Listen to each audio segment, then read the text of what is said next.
Ay, ay, ay, ay, ugayam, galayaman, ugayam, galayaman.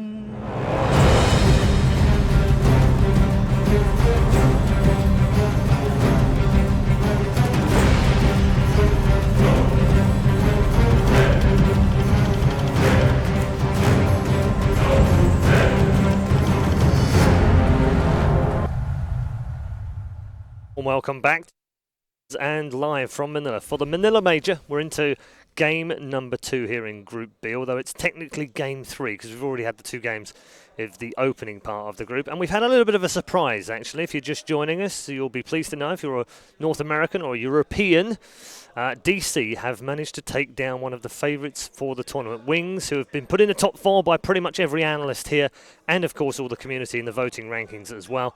They've lost their opening game by 2-1 against DC, which now means we move on to our winners game, the winner of which will guarantee themselves a place in the upper brackets. DC versus Navi. We've also had a little bit of a change of personnel on the panel as well. We welcome back the world's greatest farmer.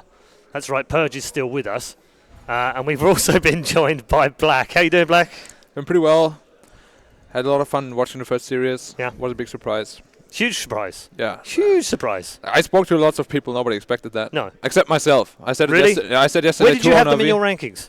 Navi? No, DC. Oh, DC. I put them bottom 4. No, they were 9th on my ranking. Ninth now. He's coming 9th with this stuff already? Sorry, man. I'm just telling the truth.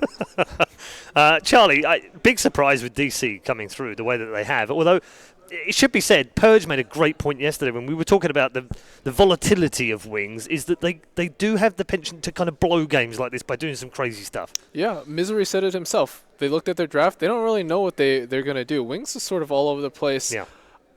I think it was a surprise, but not so much because I do think DC is a great team. I think they have all the pieces necessary to... Underrated? Very underrated. Yeah. Okay. All right. Purge? I mean, I wouldn't necessarily say underrated. I think they're, I don't know, at least internally, I wouldn't say they're bottom 4, definitely. I put them, I think, around 10th position, guaranteed. I thought they would place there. I would say anywhere from 9 to 7. Okay, yeah, I could definitely see that, especially we're after about DC, right? Yeah, and especially after that first series performance. I think maybe Wings played a little bit bad, but DC is definitely looking really good. I mean, it's easy to look at them and influence how you see them based on how their old team was. Like, you look at the team organization, you say, oh, they just always fell short. It didn't go well. But you got to remember that we and Misery, they were on Secret when Secret was doing really well. Yeah. And they have a bunch of other really good players. They grabbed Moo and that's partly why Charlie's now tilted, is because he can't watch the DC Secret game whilst he's on the panel. Because we don't. I just thought I'd put it out there, Charlie. I know you're upset about it. I wanted to spam sooner or later in the chat so much. Yeah. That's too bad, man. It's just not going to happen for you, unfortunately, not right now. Let's take a look at the team lineup for DC, because I think in many ways we talk about we talked about Misery as well, coming across from Secret and coming into the team. But the man that stood out for me in the first couple of games is Resolution. I mean, I think they're all very good, personally.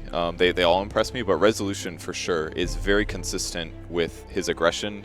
He has his hero pool is maybe not ultra-diverse, but he plays Lifestealer, Gyrocopter, things like that extremely well. Those aggressive carries. Yeah, he's really aggressive. He plays what he needs to, and the thing that's always impressed me about him is not only his individual skill, always regarded as one of the best CIS mids, but his mentality, his work ethic. He's willing to leave his home country, go all the way to America, play with whoever he needs to because he thought it was going to be a better opportunity for him. Like when I talked to Tom, the owner of the team, he says, Resolution is always the one that wants to work harder, is always the one pushing his team. He always wants to play more, practice more. And, that dedication is something that is invaluable in a teammate. It's not surprising because he's been in the scene so long. He's actually one of the first big upstarts. When was he most popular? I mean, he's been there since TI2, surely. Like, he's consistently been a fixture of the CIS scene. I know a lot of CIS players were very upset that he left their region to go to a different one, but you can't blame him, man. He wants to win. It's clear. But not only that, but also did he have a flawless transition? He usually played those carry mids in And what team did they play before again? Empire. Was it Empire? Empire. But he played a lot of CIS probably- teams. You But could he say was every usually, CIS team. yeah, and but you'd he was probably be usually right. playing those carry mids, right? Yeah. He has had a flawless transition to the carry role from the mid role, and that's definitely something to be. I think Be it brave. works really well for him this patch, especially Yeah. because he is yes, he was a carry mid, and now he Yeah. sort of plays the carry safe lane, Yeah. but it's an active carry safe lane, much like his mid role. So it's the transition works out really well for him. Yeah. Okay, let's take a look at Na'Vi in a little bit more detail. We've already discussed them a little bit, so I'm more interested in Black's view. The opening game, they came out of the blocks startlingly quickly, demolished Secret, maybe based a little bit more on the draft, of course, for game 1, but then game 2, again, just pure brilliance to take down Secret in 2 games. Yeah. What I spoke about to other panel members as well is, for me, Na'Vi is you give them a chance to run you over, and they will run you over right away. But for me, that is like their strong point, but at the same time their weakness. Because if you put like a stop between them, they don't really know how to recover well from that. The past has shown that, and the past has also shown that if you give them free reign, they will just completely crush you. And that's what happened the last 2 games. I think Secret didn't they had a couple of good tries to really stop their aggression, but they could never really pull through. And then in the end, they just go run over, like pretty much any point of the game. Do you see the same thing happening again to DC? Do you think DC have the a similar way that Secret play, and then therefore it could happen again, or do you think DC will actually change the way they play to combat that? I watched the American qualifiers, like all of DC's game, and for me, that team is like they're usually riding on momentum. It's not impossible for them to get a comeback, but usually they play best when they have like the momentum on their side. They usually draft like a good early game lineup, and then they just keep the aggression going, and that's usually how they win. And I think they both have actually similar styles, so we should see a lot of aggression coming out from both teams. So it should be like a slaughter fest. Yeah, And it should be fun for us to watch at the very least. Yeah, for sure. We'll just see who plays better aggressively, because neither of those teams likes to play defensively. Yeah. Okay. And Purge, from the third game, I mean, Black made a point that they like to get on the roll and they like to win the game from the early game. But that third game, they actually came from behind to win. Yeah, it's a little surprising, but they did have very good heroes for it. They got a couple really clutch pickoffs, not to mention the fact that Brewmaster's super late game is just not a very good hero, especially against Gyrocopter, because he's flat cannoning all 3 pandas at the same time. They die instantly. And that's the mid hero. So if you limit that guy's impact on that hero, then your fight should go well. But it closed out because they got a pick on a guy that had a buyback, and it was Brewmaster. He dies 122 seconds, that ends the game. Like, it's just... DC, I think, is a really strong team. They get the right heroes, their laning is solid, and they have lots of options. So they'll go late game, and they should be able to pull through in a lot of cases. Now, Charlie, we've spoken a little bit about the matchups here and how important some of the lane matchups are. If anything, the matchup here is the mid lane. And that matchup between the 2 players is going to be incredible. Weehaw versus Dendi. I think it's a very you have the old school Dendi against a very new school player in Weehaw. Got picked up because he had super high MMR, pub star, and it's going to be really interesting to see how these 2 mids control the flow of the game. Yeah, you can see some of the statistics here with we looking a little bit concerned, and Dendi looking like his usual fighting self. That's a fun picture. I like that. It's also a really interesting clash of styles. Dendi typically is, like we talked about before, a person that's very much about the team, but not about showing off too much, despite his personality. He wants to, push the team. Whereas we, at some point, like Pycat, who's their coach, he had to come in and say, hey, you're playing, like during scrims, he said, hey, you're playing these scrims just to show off, to be flashy. You're wasting everybody's time. Yeah. And I think the progression that you've seen here from when we first started playing on DC to where he is now is pretty remarkable. He's changed a lot. Yeah. Talking of coaches, we are going to talk about coaches. It's going to be an evolution of chat about coaches throughout this whole tournament, because we've just got so many coaches now playing a vital role on many of these teams. You said to me yesterday, Charlie, you felt like the teams with the coaches could end up as the top 5, right? Yeah. And therefore, DC with a coach, with Pycat, someone who's massively experienced, plays against Wings. Is that the difference?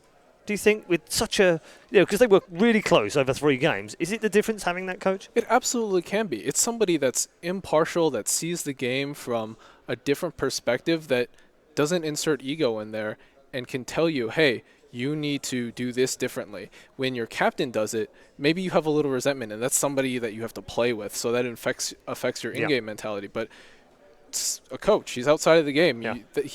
You don't bring that animosity if he says something to you that you don't like. So it's absolutely a positive. It can be a negative depending on who your coach is and what that dynamic is like. But I think all the teams here that have selected coaches have been really good about selecting coaches that work well with their team chemistry. Definitely. I was going to point that out, actually. I mean, some people said to me, why is Cinderin coaching? That's weird. He plays for No Diggity. They almost got to the event, and now he's coaching. Well, the guy's, he's not Swedish. He's technically, I call him Swedish because it just winds him up. But he's Scandinavian. He understands that kind of style of play, fits in nicely with the players in the team. How important is that for the coach? Absolutely. Like, above anything, the most important thing for a coach is to be respected. Even if you have the greatest knowledge of Dota in the world, it doesn't matter if your players won't listen to you. And if Cinderin, who might not be an analyst or an expert, even if Alliance listens to him and he can offer that perspective and that can be useful, then he's great. Okay. Black, have you experienced any of this in your playtime? My personal experience with coaches was in China, and they did help out a little with strategy and draft and all that. But the main aspect of having a coach, and like the most important one for me, was always that there's always this mental backbone. Like the team has a problem, which you usually would have a huge fight. He just comes in and be like, "Yo guys, we still have a game to focus on. Please focus on the game." And I think that's the most important role a coach has to play inside of a team, because he's just like an outside person that will influence the strategizing and everything a little bit. But I think that is like the main part of a coach, and what a coach really should do is to keep the team together. He's like just the backbone of the team. Okay. Does that not cause some confusion with managers? Because Charlie's kind of played some of that role in the past at EG and been that kind of motivator and that kind of, guys, settle down, everything's okay, we can do this still. And the coach has been more of a strategic role. So is that going to cause some issues for some teams?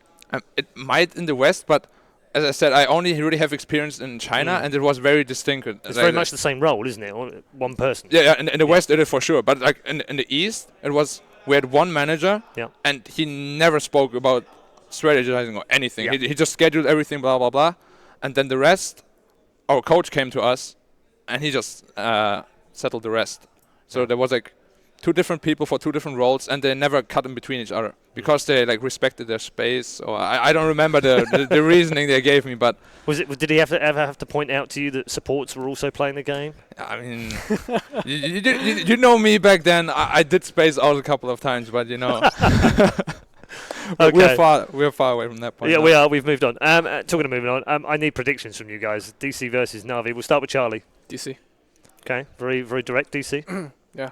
I think the momentum that they're building here, the momentum that they build in qualifiers, is going to be enough to take them pretty far in this tournament. Yes, Navi did really well in that series, but it's one series, and it's against a team that I think everybody sees as pretty weak right now. They're going to need more than that to get that Navi hype train going. Okay, Black. I spoke with you yesterday about DC, right? We said if they lose the first series, then they're in trouble. But if they win the first series, their momentum is going to carry them through to the main event. Yeah, we said they're a very momentum-based team. I would definitely go with DC too. I think they're going to win 2-1 though. I think Navi's aggression might put in a stepping stone for them, but I think they're ultimately going to take the series. Okay.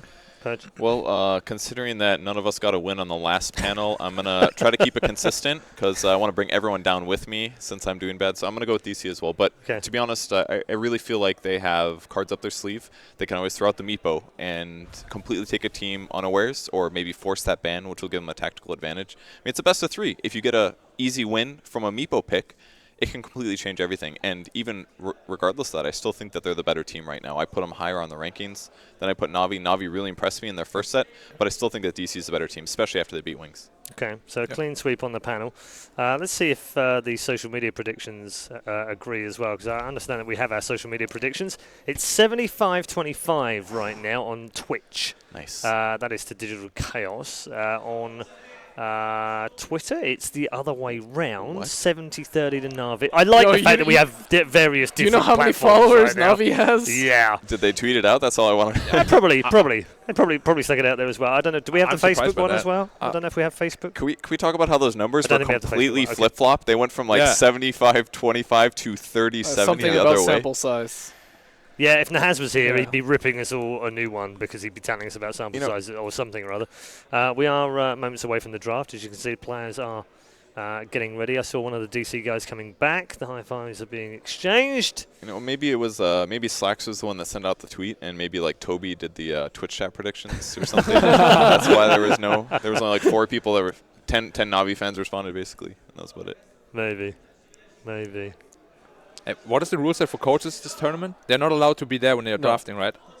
No. I don't think so. Because I was looking at that during Secrets games. I was like, is Theben there? Because everybody was standing up. I didn't see him. Well, the coaches always talk to them before the match, but Yeah. no, coaches are not allowed in the booth. As soon as the game starts, they're out. Yeah, everybody's out. Yeah. The only person in there is the admin. Do you think that will change in the future? We've seen it in other games, haven't we? We've seen other games utilize coaches originally just as kind of mentors and people. Right. Then we saw them. They're allowed on stage, but they can't speak. And then they're allowed on stage, and they can have a headset, and they can be in the game. And now we've even seen them having their own PCs and their headsets as well, just to be able to see what the players can see. I don't that's like it. incredible in Dota. Personally, I don't like it either. Just Right. because other games do it doesn't mean that we have to do Absolutely. it. Like, having it in Dota fundamentally changes so much about the game. So Yeah. much about the game now is about draft. It's about team composition. And then having a sixth person do all of that for you, and then everybody else just sort of almost, I don't want to say mindlessly play Dota, but to a certain extent, mindlessly play Dota. It takes away a lot of the strategic burden that players need to develop. Yeah, and those mistakes happen because teams are trying to think about the next step or they're last hitting, and it prevents them to spend 15% of their brain power on watching when the range creep is hitting. Like mainly the minimap, nobody would ever miss a gang again, Yeah, or a hero that's a on the great point. minimap. Like Ever. no one would ever happen, or the coach gets fired right away. And that person would constantly think about where everybody is. Black's already thinking about his future right now. I think he's getting worried about being fired or something. We are into the draft. It hasn't shown anything in particular strange so far. We've got a Beastmaster first pick and a Sunray hero first pick as well. No real surprises. The only slightly surprising ban here, I think, is Is the Bounty and Alp? Alchemist. Yeah. And even Bounty. Like, Bounty is ignored some series. Other series he's prioritized. We didn't see Navi pick it in their earlier set, but it's a hero they can run. Well, I think since DC had second pick, they're like, hey, I don't want to ban the Beastmaster here. If we ban the Beastmaster, they're going to take the Phoenix, and then we're not going to get something really good in return. So they're like, all right, might as well ban something that's sort of whatever for us, like the Bounty Hunter. So if they get a Beastmaster, we get the Phoenix. And there's also an element of some heroes that teams just don't want to play against, regardless of who they're playing. Yeah, and Phoenix here is quite good against Beastmaster. Beastmaster locks somebody down, kills them. If Phoenix is in the back line, as soon as it gets roared, you throw the Sunray down, and it gives them a chance to survive through that and then essentially nullify everything Beastmaster is trying to do. I particularly like the bounty ban too because as we already spoke about, they're a really aggressive team, and if you track one hero, you just have complete knowledge of the hero for 30 seconds, and in my opinion, that really shuts like aggressive actions down already. So Like they right can't from the fake get-go. back or something like that, yeah. Like you will know exactly what they're going to do. Batrider on a DC. We saw a Batrider in game 1 for Na'Vi, of course. Yeah, that should be the move Batrider. Yeah, they've never played a mid, I think. No, and Like DC never played a middle before. no, it's almost always a move Batrider in the offlane. Yeah. Sometimes he dies. Sometimes it doesn't. Yeah. You know, another thing about Phoenix versus Beast, though, is they do have the attack speed aura. And now with Venge, they've got a push lineup waiting to happen if they want to go that It's way. also a counter against Batrider. Really good the against swap. Batrider. It's very versatile hero overall. Yeah. And it's also a pretty good Roche taking lineup so far Mhm. from Yeah, Navi. This was like the perfect setup for a draw lineup. They banned it right away. Yeah. So, like, But it doesn't even have to be Drow. It could be Lycan. yeah, It with could those be two, Dragonite. anything works. Yeah. Like those two auras are just super strong to push. It's so perfect. Beast Venge here versus Bat. I like the opening out of both teams so far, really. I mean, they're going to have to deal with Beastmaster Hawk. I mean, they clearly wanted a Batrider regardless of the fact that Beastmaster is in the game, but Beastmaster Hawk plus swap, like this Batrider is gonna have a really tough game, unless they sneak something in like a support Night Stalker like DC that is. They have run it before. They did run it before, and it's really good against the Beastmaster Hawk in general. But like if they don't pick anything to complement, then the Bad Rider is going to have a really tough time against those two heroes in particular. Yeah, I mean, I kind of like it. Because it'll give them so much more vision. It'll make their team fights a little bit better. It'll guarantee that Bat can do what Bat wants to do. Yeah. In a lot of cases. And they have like a tank liner for the Phoenix as well, for the Phoenix egg, coupled with the mischance of the crippling fear 50%. This can really mess up a team fight for them. I worry if they do pick the Night Stalker, though. I worry about what the rest of their team looks like. Typically, it's like a 4-position Night Stalker. I don't think Weehaw or Resolution could play it, but he typically doesn't play it. Yeah. And so... And probably Phoenix Night Stalker is really greedy. Yeah, that's super greedy. Yeah. We'll see what they do as they're into their bonus time now. Well, the band like There's so much time, though. Yeah. You know, I think a lot of teams have been looking at second pick as like, all right, this is going to be, we want to try and get something like a combo here. Yeah. You can't do it now because of you can't do it in succession now because of the change to to captain's mode, but like what are you guys thinking out of DC? Rasta. Wasn't gonna guess that one. That was really far down the list. Gives them some lockdown. They can do things like put wards near the egg to keep them alive. They can clear necros really easily. That'll be kind of nice. But he has to be position 4 surely. Like I don't like position 5 Rasta at all. I don't really like this either. This is in the same vein that we talked about the Night Stalker. It's really like really greedy. It is really greedy. They can really punish their lanes. If they go aggressive, they don't have any means to shut it down, really. I also don't like, they didn't need to pick it this early either. Yeah. It's not like they're going to ban or pick Rasta. Depends what their 4th pick is. If it's Meepo, then yes, then it makes sense. Oftentimes when this happens, that's I think the same thing, but then... picking Meepo might be super risky. There's still a Sven in the pool with those 2 heroes already. What if it's something like they're going to do Ursa right now? Like, Shadow Shaman's got a combo with something, right? Either a Tower Pusher... I mean... Right now it's looking good against a Weaver. Now they've got a hero that has lots of disable. I'm actually surprised they picked Weaver after the Rasta. It's like not something you generally see. Geminate really good against the egg. They've been picking Reaver into a Rasta and a Bat Rider. Yeah, it is very... Man, this is suspicious, man. They must have a plan. It might be just like a comfort pick. They don't because they don't know what Digital Chaos is going to do. They don't really see their cores yet, and so Weaver is like one of those can be aggressive, self-sustaining like cores that that scale into the late game. That scale's really good this game with Avenge and Beast too. But minus armor and damage amp and all the things that Weaver usually lacks a little bit. I just think though a better complementary for the Na'Vi liner would have been a Juggernaut. Would have added to the push power still, and is really good against 3 of their heroes too. Yes, but once Shadow Shaman gets Blink Jug is way worse because then they could always consistently set up. I mean, Weaver, if he survives through the nuke, he goes full HP and he just starts killing people. I don't know. I really agree with Black here. I think Juggernaut would have been great because how long is it going to take for that Shadow Shaman to get a Blink Dagger? But even after, they still have to swap him out, save him. Then you put up the healing ward. Yeah. If it even gets to the point where they can kill them, because if Beastmaster gets the Necro up with the healing ward, their pushing power is insane. Ooh, so we got a puck out of Digital Chaos. That's probably going to be a resolution puck, and I think we will see something very, very late game hard carry out of Digital Chaos for Wii. Must be like something like a Spectre. I like Spectre. Yeah. I'm not sold on the Meepo here. No, Meepo. I don't think it would be a good pick here. What about like Ember Spirit? I don't know. I don't like Ember either, just because you're picking Ember into a Beastmaster. There's Venge is like decent against it. Well, not decent, but it's like whatever. But it's just another additional disable for the Ember, and then, I mean, Na'Vi could pick something up. Yeah. Well, they pick up the Rasta. They picked up the Rasta though, so that might imply something like a carry that can't really push towers like an Ember, but I'm not really sure where they want to go with that. I like Spectre a lot for DC. Spectre is amazing with their whole lineup for sure. Like as soon as Puck reaches 6, they can make anything happen. Same as Bad Rider. But I'm pretty sure Na'Vi will ban that hero. What do you think Na'Vi needs right now to shore up their lineup? Okay, well, that pretty much counters 3 of the heroes already. That's a great pick. I like that a lot. It counters 3 of the heroes right off the bat. Especially a new change, or well, not new anymore, that you can Carapace out of Invis. You can really mess up a Puck too. Yeah, you can mix up the Puck, the Bat Rider, and the Phoenix. Yeah, the Phoenix. You just Carapace, run into the Sunray. Yeah. Hey, your most imbalanced skill right now is gone. Yep. And it's mana burn is also great against all of their heroes right now. I mean, obviously, Bad Rider's going to jump in, your Carapace, Bad Rider's dead. You probably don't even need to swap him out at that point. You just, like, kill him. Kill him off right away. They banned the DP.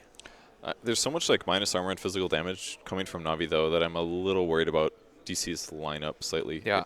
Like, the carry can't be, like, a man fighter. There's no way a man fighter would ever work. I mean, something like an Ember would... Like, they need something like that. They need an elusive carry. It has to be very elusive. That's why I said it. Like, if they go Spectre, yes, it combos amazing with Puck, Bat Rider, all these, like, offensive setup heroes. But if it gets to a position where Weaver's farm is even semi-comparable, Weaver's going to shred a Spectre really hard. I mean, Ember is also not the greatest against I agree Nyx as completely. Yes, but he can jump around and Sleight of Fist dodge and... I think they might have drafted himself a little bit in the corner there. DC or... Yeah, DC. Well, I think it was less DC drafting themselves in the corners. Navi just made a great pick with Nyx. I got to give him credit, man. That's really good. Wait. It's a Solomon Nyx Assassin then.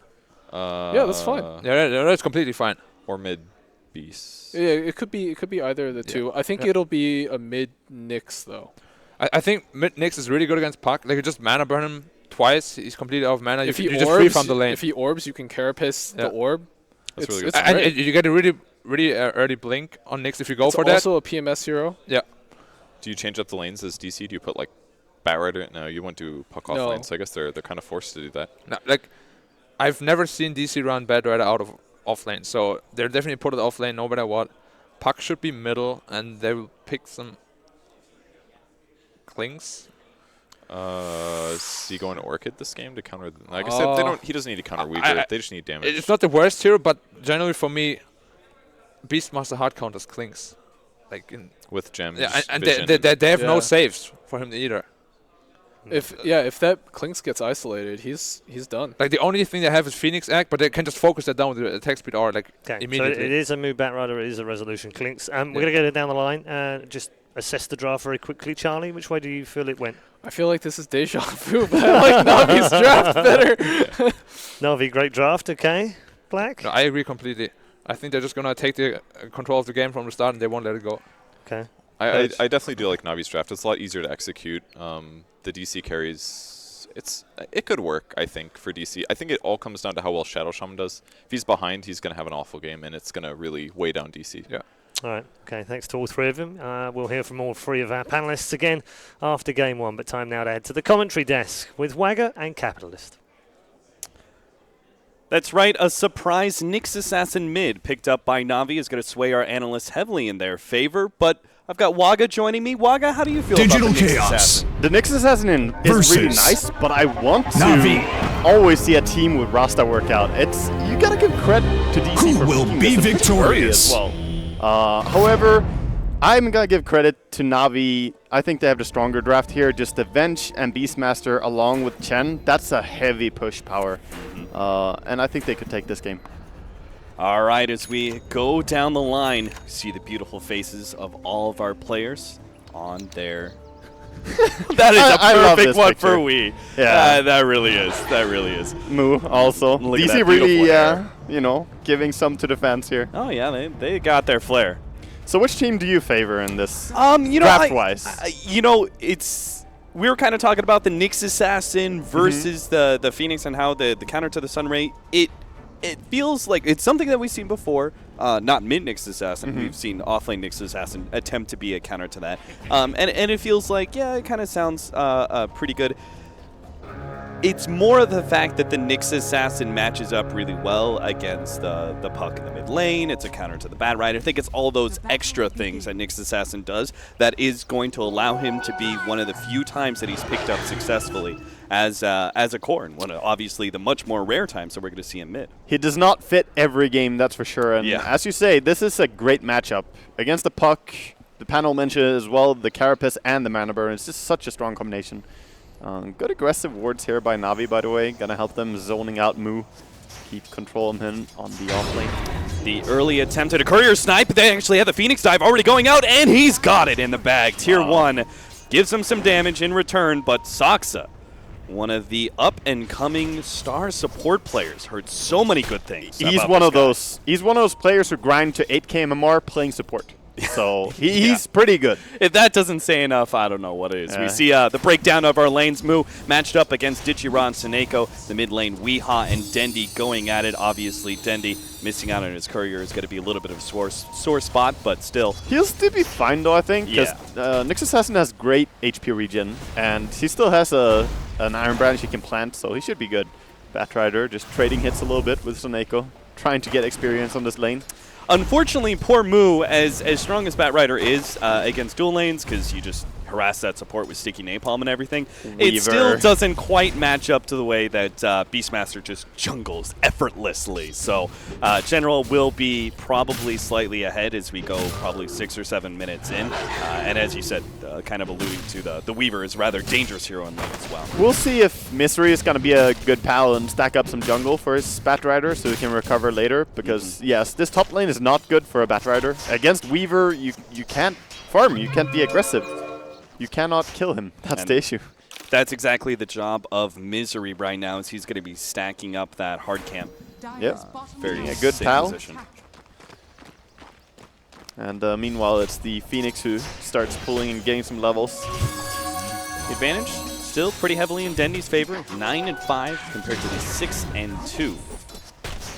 Well, he should be slightly winning this farm, and being ahead in CS and having 4 creeps alive is worth mentioning. Yeah, so he's actually very far ahead in CS, as to be expected. The question is really going to come down to, between these two tempo controllers, who's going to be more successful once we start getting into that phase where they have their levels and they're trying to gank those side lanes. And that will really determine which one of our mid players comes out on top. I just realized as well, it's Dendi playing Nyx against Weehaw. Weehaw is one of the players who did mid Nyx a lot.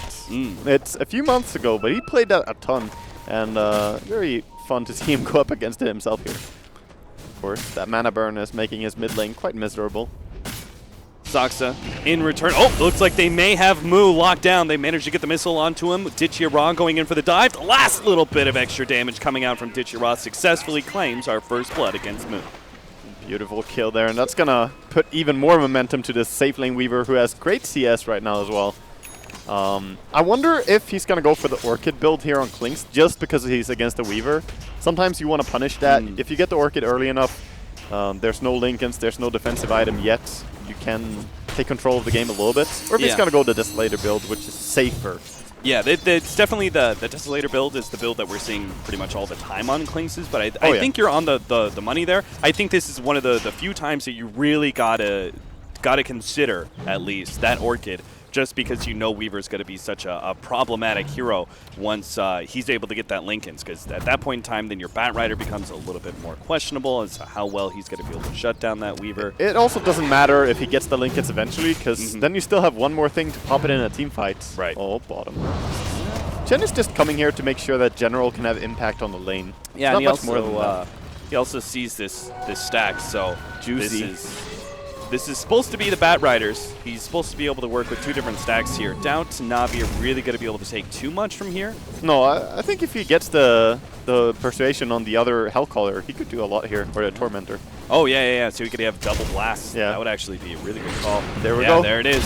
Unfortunately, he had to lose his other State of Blast, but that's okay. One more comes out. Moo is now here, but he doesn't have his Firefly. Oh, Mystery. They are going to have the wraparound, though. They're going to try and use all 4 heroes to get the kill onto Artstyle. They're going to be able to lock him in, and General just goes for the TP out. He's like, see you later, Artstyle. I appreciate everything you did for me in this lane.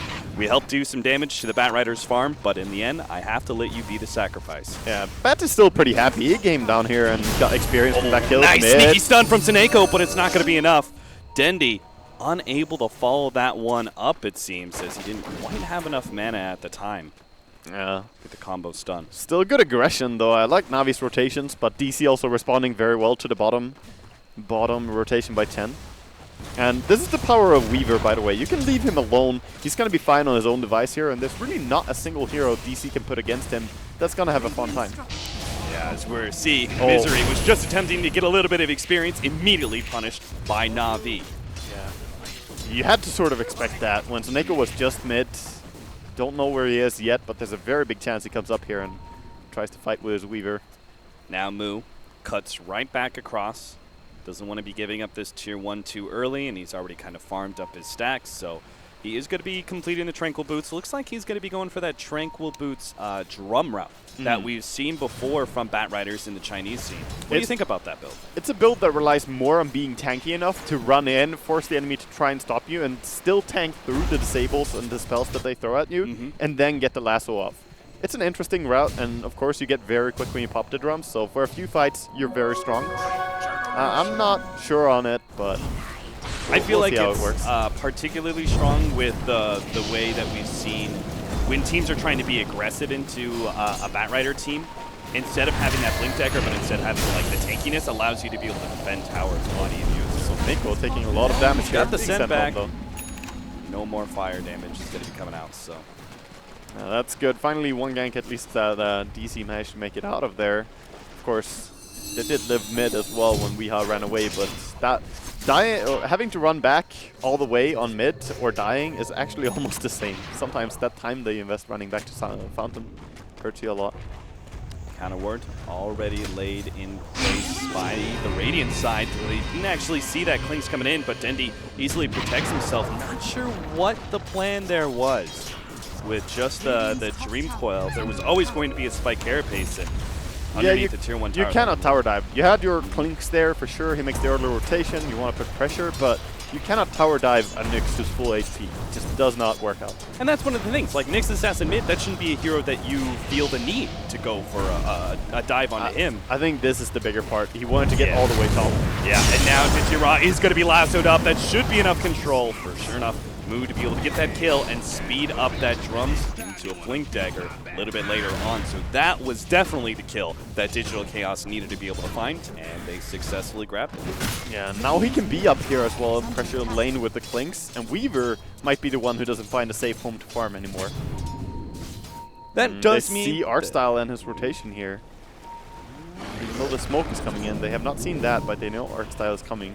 This is one of those classic things, though, about Nyx Assassin, right? Is that his movements are a bit easy to read, and him being missing from that mid lane does seem to tip off Digital Chaos. And they back away from the top lane. Resolution getting really close and personal here. He's got the Dark Pact. He just needs a disable from one of his allies, the TPN, the Phoenix, and he's actually just hoping the Shadow Shaman will get close enough. Wee is actually going to be taken out in the mid lane. And doesn't seem like there is any go opportunity for... I want to mention about Nyx, his early rotations. As you said, when you're a mid Nyx, your rotations are really obvious. It's sort of like being a mid Pudge in a way. You can't really gank without the enemy team knowing that you are ganking. But Nyx can farm up some good items on mid lane. Get the Beethoven's going, or even a Midas into Aghanims, whichever build you want to go down. Gonna fight up against Misery here. He has some backup coming in. Dendi should be able to hit that stun, and Misery is going to be surrounded very quickly. They had to blow the Primal Roar for that one, but that'll be just fine for Na'Vi as they find yet another pickoff and still keeping a lot of pressure on that top lane. Yeah. Still nobody from DC stopping the Chen and Weaver combo. They have the drums available now, and they're trying to go behind with the Klinks, but I wonder if they can catch anyone here. There's the Ensnare and Stomp as well. All right, he kills off. Kill some creeps. Send back though, and looks like they've only gotten one out of that. Oh, they got 2 creeps. Killed the wolf and the... Oh, okay. So he's just forcing the Chen back to push stop, but that was still good tower damage. 1,000 damage to a tier 2 tower. That's gonna make Weaver's job a lot easier later on. And plus he rotated 3 cores from DC to that top lane, and he was pretty much unsuccessful. Of course, giving more space to Beastmaster, who is... Yeah, Dendi though gonna be caught out as Rap comes in from DC. A lot of early rotations here. It comes down to a Klinks a lot as well. Just moving your carry aggressively here. And that is kind of one of like the signature things about Klinks, right? Is that he outputs a lot of physical damage, but it's also the fact that he comes online rather quickly when it comes to movement around the map. You could see up at that top lane, Digirod just pushing back the Batrider, but it's mid where most of our attention is going to be, is that tier 1 tower should be going down here. The question is whether or not Na'Vi get the deny up against the Serpent Wards. And oh, they don't. Missing out, but still they are able to farm up the Shadow Shaman Wards, and that's a decent chunk of change back into Na'Vi. That is a lot of money, and you were mentioning the Klinks and how he comes online a little bit earlier. The thing about him is, he comes online aggressively. Some carries, like Lifesteer, great at counter keeping. see good dust coming in here. Actually gonna punish the early rotations now, maybe. The Resolution turns around, actually just goes to the Courier, does successfully get it. And now, at least he gets a little something in return. I can't believe that Courier just died like that. Should have been just a free pickoff on Klinks. Yeah, I mean, money-wise, he actually put his team ahead in that little exchange. Of course, getting a kill and the experience you get, the downtime on the Klinks, it definitely hurts more for DC, but good consolation prize. Dendy skittering around here is going to find an opening between the Tier 1, Tier 2, was looking for any kind of rotation. And now, I think he's looking for the Batrider to farm up the offlane camp, but Batrider is obviously instead sitting in DC's very own jungle. This Shadow Shaman is having such a nice game. Courier died twice this game, the tower is already down, and he got the last hit on that tower. So he's looking to get a pretty early Blink Dagger here, and that's when Weaver actually has to worry about him. Yeah, we are going to have this monster timing from DC where they've got tons and tons of initiation if they can actually get that Blink Dagger online early, because then they'll have the Batrider as well. Oh, yeah. They'll have Puck to be able to jump in, get the silence. He's a pretty notorious hero against Weaver as well. So they will have this period of time where it's like the smoke on minutes. smoke. It's happening. Na'Vi, though, they're only bringing 2 supports and offlaner, and DC will be able to get the first disable in. Moo trying to be able to stop this one, but General already going for Soxan, unable to get off the Supernova in time. They're getting a lot of fire damage out, and it looks like Na'Vi may lose a couple of their supports as Seneko is going to be chased down by Misery. Dichira managing to get some damage onto Moo, while Weeha did clean up the other supports. So Dichira actually still going for Moo, hoping that last couple of auto attacks would be able to finish him off. And dancing around, but DC... There is a ward down. They have to be a little bit careful going in there. Of course, everyone is down on this bottom lane. General is just walking in like a boss. He does not want to be careful. DC draws back underneath the cover of their Tier 1 tower, and Na'Vi did try and surround that Tier 1, and we're considering going for some sort of pickoff, but not going to happen. Dendy spots Resolution right next to him. Dendy also very close to his timing here on the blink, which I assume he's going for. If you want Ether Lens, he already would have it, so I can only assume that's going to be the build from him. I think that does make sense. You want to be able to put some pressure. Like, first of all, you need fast responding to both Sunray, right, as well as Batrider. Yep. If he's lassoing somebody back, you want to be able to jump in there with your Spike Carapace. And there's just so many heroes he can counterplay right now. If he has max level Carapace, which is getting closer to, and he blinks in, then Shadow Shaman can't use his nuke. Puck is released to counter pretty much everyone, apart from the port banks. Maybe stop Shackles from that Shadow Shaman, a little bit faster if it's on someone else. There are many opportunities for Dendy to be a counter initiator here.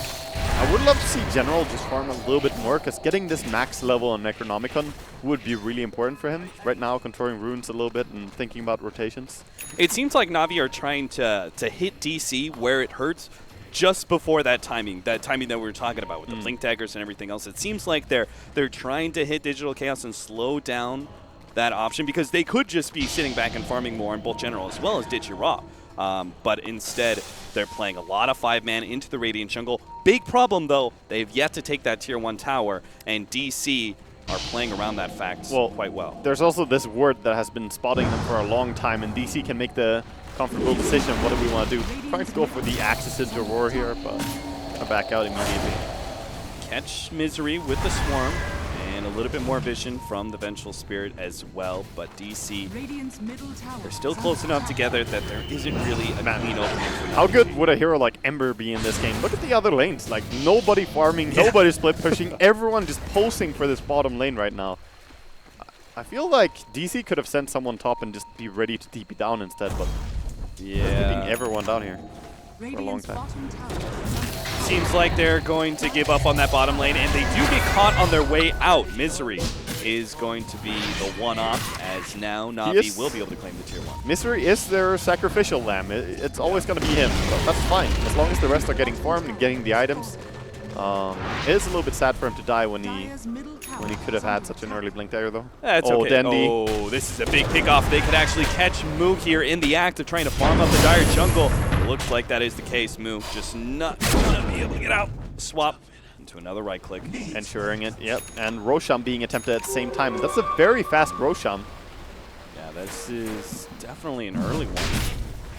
15.5 minutes, this will give Digital a big boost. Because now he can play offensively, not have to worry so much about the heavy disables that we were saying Digital Chaos had to be able to counter Na'Vi. So it's about what farm is available to your team. Right now, Digital can farm down here when no one else could have, and he could not have done that either without the Aegis. Yeah. But now he can pressure down here while his team controls the rest of the map, and they should be effectively out farming DC. Yeah, and when he gets the Lincolns, that'll mean even more opportunities, right? To be able to split push aggressively or be more active. Definitely. In team fights. As the Blink Daggers are quite delayed, the only one that's actually up yet is the Batrider Blink. And Puck, of course, going for the Veil first. Rasta dying a little bit. The smoke here on mid, though. Lasso, probably on Beastmaster. They get the coil, and now the swap. They still have managed to actually maybe save Artstyle. Oh no, don't tell me Digital Chaos. They're trying to run down these heroes. They will be able to get Artstyle, but now the counter comes out for Na'Vi. They managed to get the stun onto Weehaw, comboing him down, and might not be able to escape as they managed to get the phase shift up, but nope. He gets the right click in. General managed to pick up that killing spree. Na'Vi have lost 3 though, and DC just keep on moving forward. It's now they're going to be able to catch Dendi as he tries to retreat with Na'Vi. his Vendetta, and it's just not quite enough. The Spike Carapace is not enough to keep him alive. The burn damage from the bird and the bat is enough to get the triple kill to Moo. Holy crap, he just got so much gold out of that. There was a massive miscommunication on Na'Vi, though. They went in with the Aegis Weaver in the backline to kill the egg. If he had one single hero helping him, a single auto attack on the egg, he would have killed off that Phoenix. But instead, he was then left alone against the Rasta, the Batrider, and the Phoenix Sunray. He just died. So I mean, Aegis lost and died afterwards. Let's look at the way that fight initiated. One-man Dream Coil on Chen, Lasso also on the Chen. Yeah, like and Swap. Yeah, like and Swap saved it. So at that point in time, you could probably just give up the Chen and be like, all right, sorry, buddy. You know, they used double ultimates and call that a win. But Na'Vi trying to fight that one out unsuccessfully as a successful Supernova does turn the tides to the favor of Digital Chaos. Na'Vi, though, not going to be putting too much here on the brakes. They're going to try and keep on going. Catch Resolution, no mana already, and no hope to escape. No way out. You can't underestimate Na'Vi even after they died. Their triple kill, of course, really nice for move. But they have Blink Ether Lens now on Nyx all of a sudden. And this Beastmaster with Necro 3, that's really powerful. The towers are going to take a lot of push from this. Digital Chaos, their composition is much more team fight oriented. And in that case, Na'Vi will have a lot more opportunities to be able to split with heroes like the Beastmaster and even the Weaver once we see damage item picked up for him, which I was presuming was going to be the Desolator as soon as he finishes that thing. Oh, yeah, most definitely it should be. He could go for something else if he wants to. He could go for Maelstrom or something if he wants to. Attack speed, being able to proc on both the attacks is pretty nice as well. But I think Deso is the safest bet here. Yeah. So they got the mid tower, they got some damage done on the bottom tower, but more importantly, Na'Vi are right now controlling where DC are moving. And they got a good aggressive ward as well. So they can keep that if it gets dewarded. Combined with the Hawks. I think Na'Vi is kind of one of those teams where if they do manage to get some control on you like this, it's worth making the investment into a gem just because you know they're going to exploit your position. Fortunately, that kind of ward ever so barely managed to find that. That was really close. Yeah. It was on the edge. They smoke up immediately afterwards. See how Na'Vi are going to play this out. They're grouping up on mid looking to smoke on their own, I think. Or, no, they don't even have one. I'm not sure. They're just backing out and playing safe. Yeah, I think that was the smoke call. I think they assumed that there was going to be a push through mid. They are to try and catch a hero, and that's why immediately they They're backed away pinging from bottom. mid, They're pinging bottom to indicate that, hey, no one's farming the tier 2 here. The push is coming into a tower and no one's taking the money. That's kind of suspicious. That's why it's always key to try and push out the lanes before you go for that smoke. Kind of serves as just an alarm. You see a tower being hit on the enemy side, and you're just like, they're not defending that. What's the deal? It's got to be a smoke. Can I just take a second to mention, I can't believe how farmed Artstyle is. How does he have 102 CS in this game? He's been pushing a lot of different towers. He's died 3 times, and still, he's up there with his Chen. He's going for that Aghanims. He's 1,740 gold off. Artstyle Not Chen, too man. far. Artstyle Chen. Yeah, he did play Chen Enchantress almost exclusively in Dream League in the playoffs, and they had a very good run with these 2 heroes. He also plays Disruptor really well, but they play well around this. might be a good idea to go back to the ban both junglers against Na'Vi. We'll see. You just can't do it though. Maybe in the second phase, but when they open Venge Beastmaster, you have to get rid of Drow and Lycan. It's forced by their first picks. So good way of drafting by Na'Vi. Oh, Dechara though. He has the Lincoln, so he's a little bit safe, but that Ether Lens on Shadow Shaman can be quite deceptive. Yeah. Those long-range disables. We've got the Force Staff as well on the Bat Riders, so there are opportunities for quick plays. And let's not forget the AoE silence. Lincoln's not going to do much about that, but the initiation is found from Na'Vi. They blow up Moo. And quick now, plays happening indeed, Capitalist, as Dandy goes in. turn from tier 2 to a high ground push, I think. You just forced this one outright, I believe. Oh, you definitely do.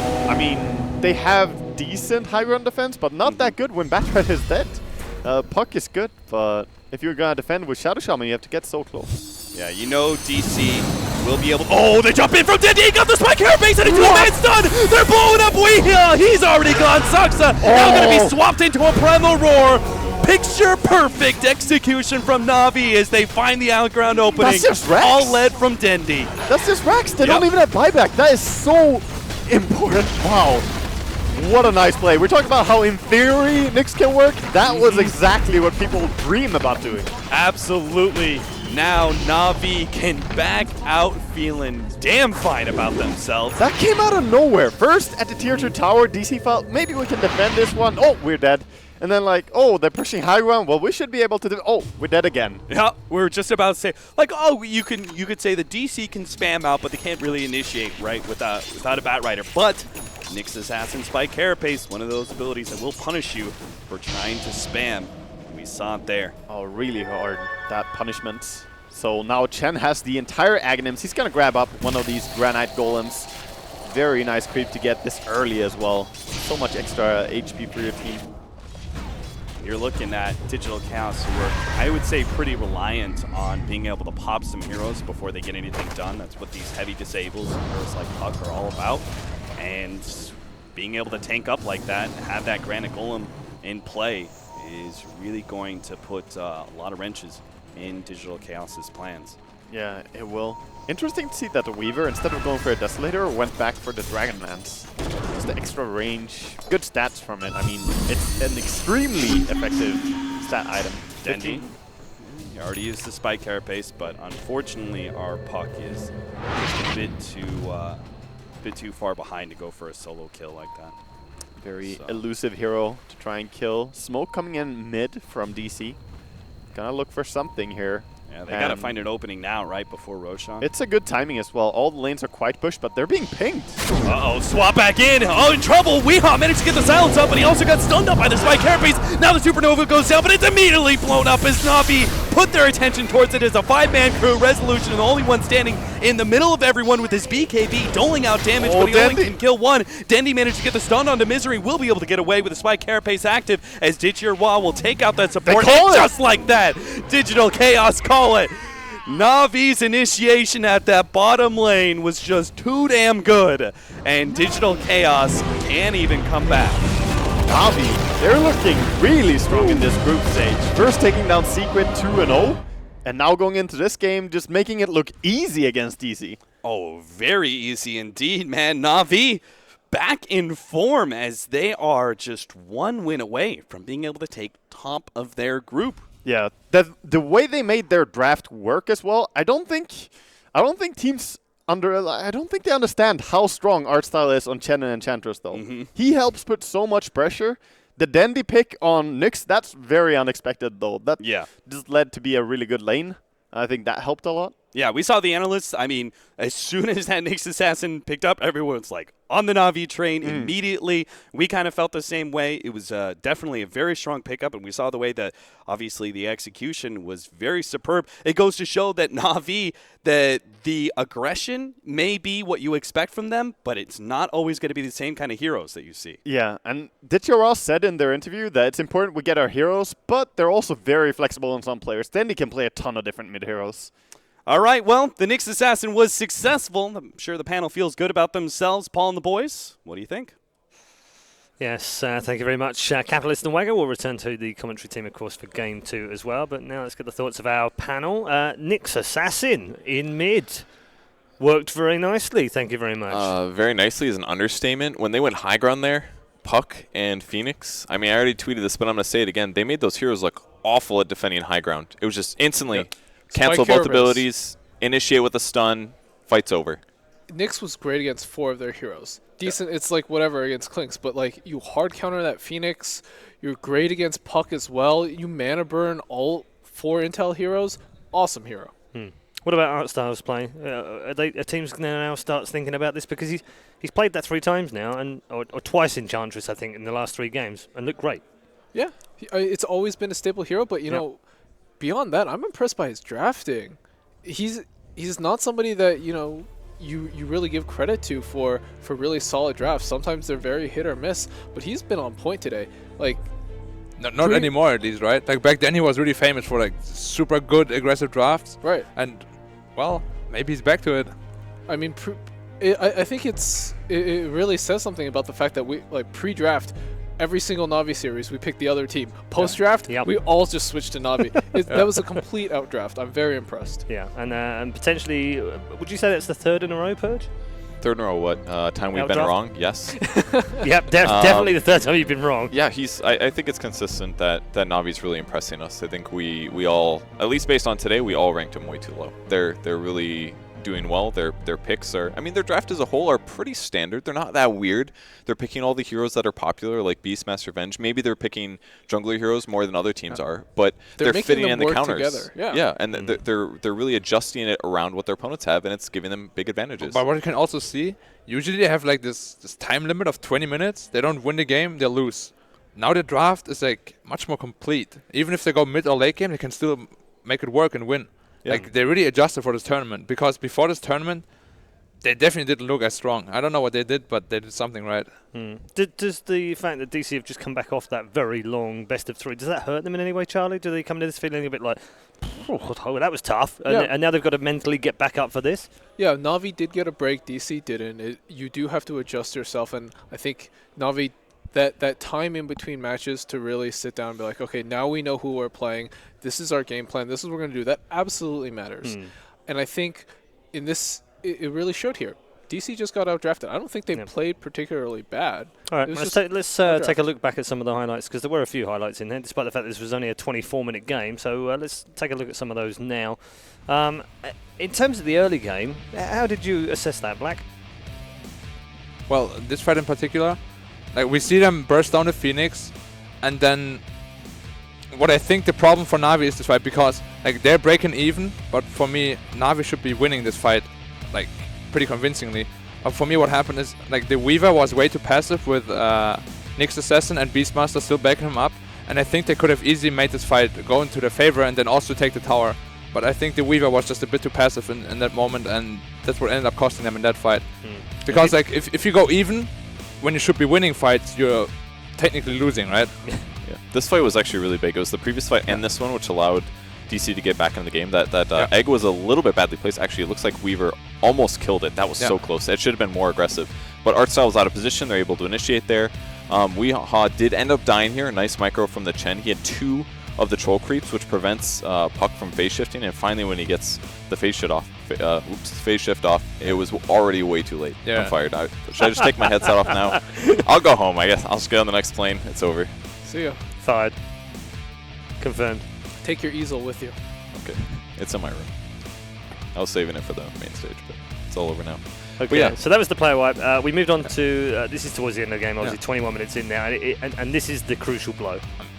It was, first of all, Batrider died before this, but the fact that they were standing next to each other when they did this was the biggest mistake, because it gave Dendy the biggest gamey ever. Yeah, I mean, I agree it was a mistake. It's just, sometimes, you know, the camera is not necessarily on your hero when you throw out those long-range spells. You kind of look at their positioning, and then as soon as you get stunned, you go on your hero, like maybe F1 or whatever, and you're like, oh crap, we're both next to each other, we're screwed, we're gonna lose this Rex. And then after that point, you're already like, this game is over. So much. Yeah, after that, they tried one more desperate fight, but obviously it was already too late, and they lost the game at the bottom fight already. Yeah. And it's amazing how this game went. They looked like things were okay, but now we got that smoke gank off.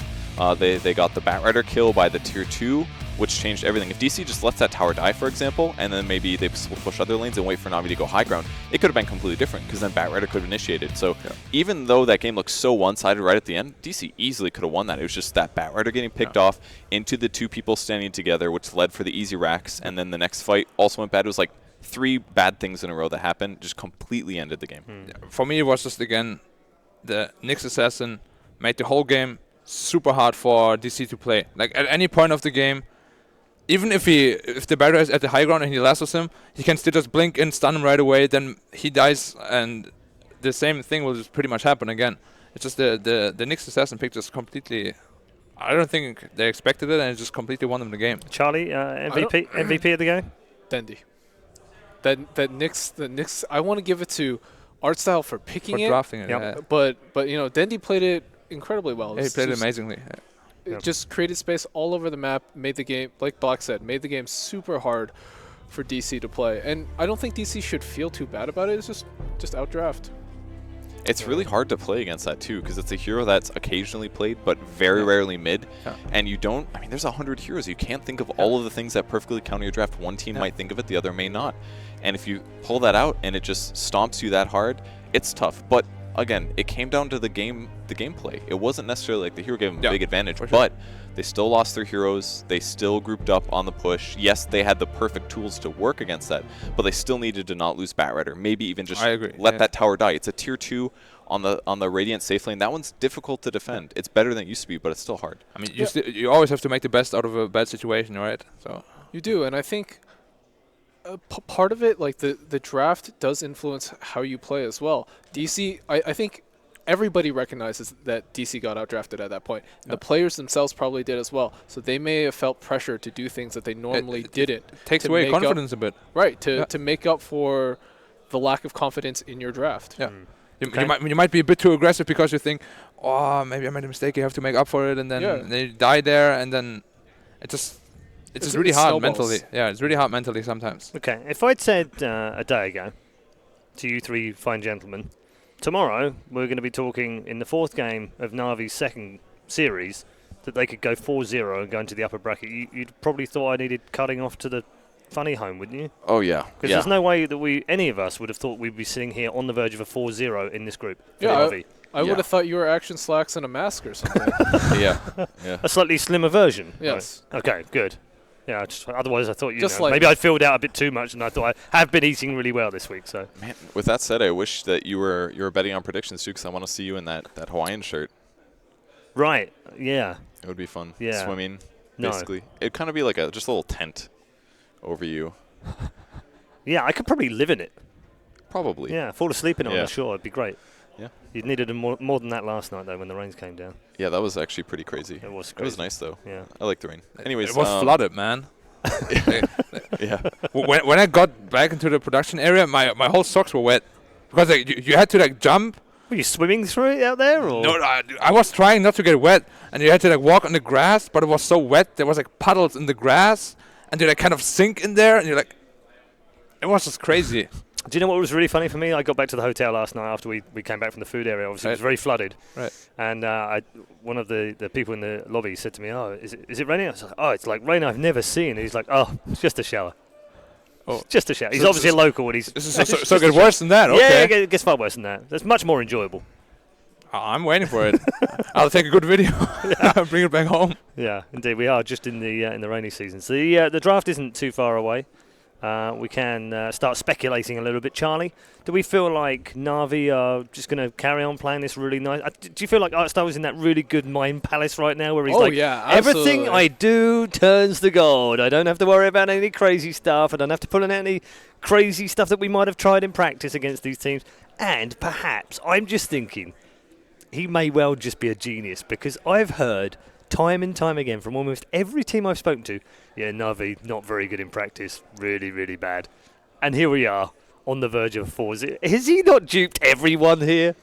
I don't think... I'm going to say it wasn't intentional. They would like to do well in practice. You do want to build up that confidence. But I don't know.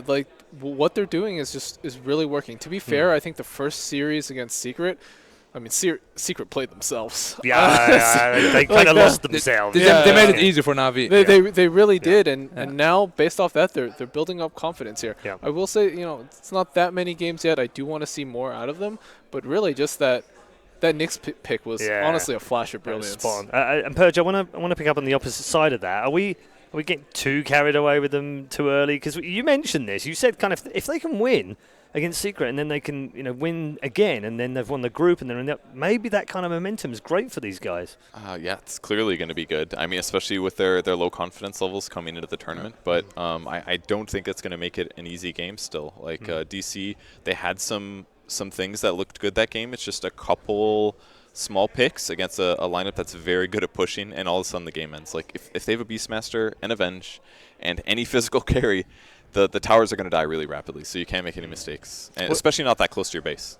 Bearing in mind we're all agreed that was a draft win for Na'Vi. Yeah. What did DC try and do in this second game?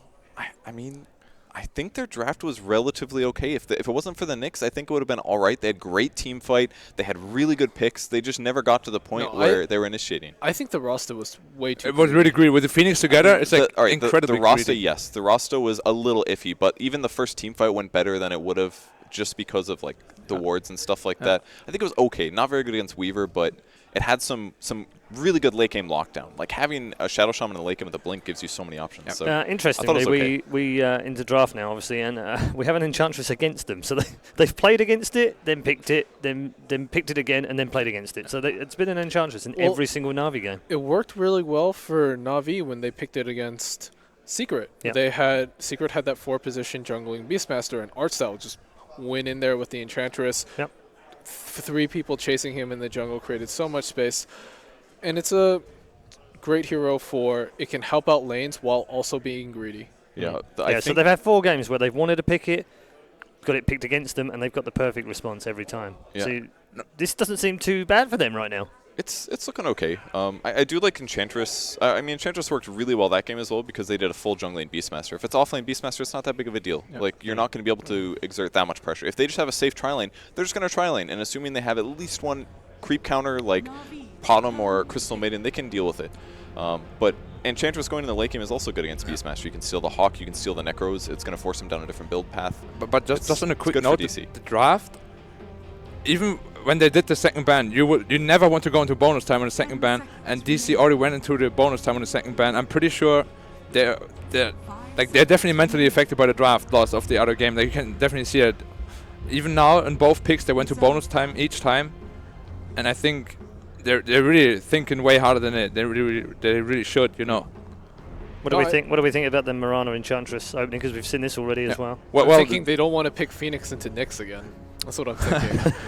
No, like, the Mirana is picked up with the Eng because Mirana as a hero, if it's a support hero, you can just buy boots, you just follow the Enchantress around, and the hero basically becomes worthless. Because one-on-one, an Enchantress can't fight a Mirana, and that's pretty much why they picked it up together. And they like to run it as a carry too, as a carry bottom. There is the Phoenix. Yeah. That first game was so important for Na'Vi, just not for the win, but for what it meant for the rest of the draft. Look at this. Na'Vi gets to pick up both the Beastmaster and the Phoenix now. Super comfort zone. Crazy. Yeah. I really think that they're focusing too much on what happened the last game. Yeah. I really like. But It's this is still why in their head for sure. Yeah, exactly. And that's why Arstyle was just sitting there going, Yeah, I'd say like, you see my plan? My plan is perfect. I'm in their head. He got in their head with a pocket pick that hard countered his opponents, but may not even come out this time. Yeah, and it makes Digital Chaos rethink their entire game plan going into it. And that's what a game like that will do. Games like that are super important. It happened, it's sort of like, remember when EG lost so many times to Broodmother?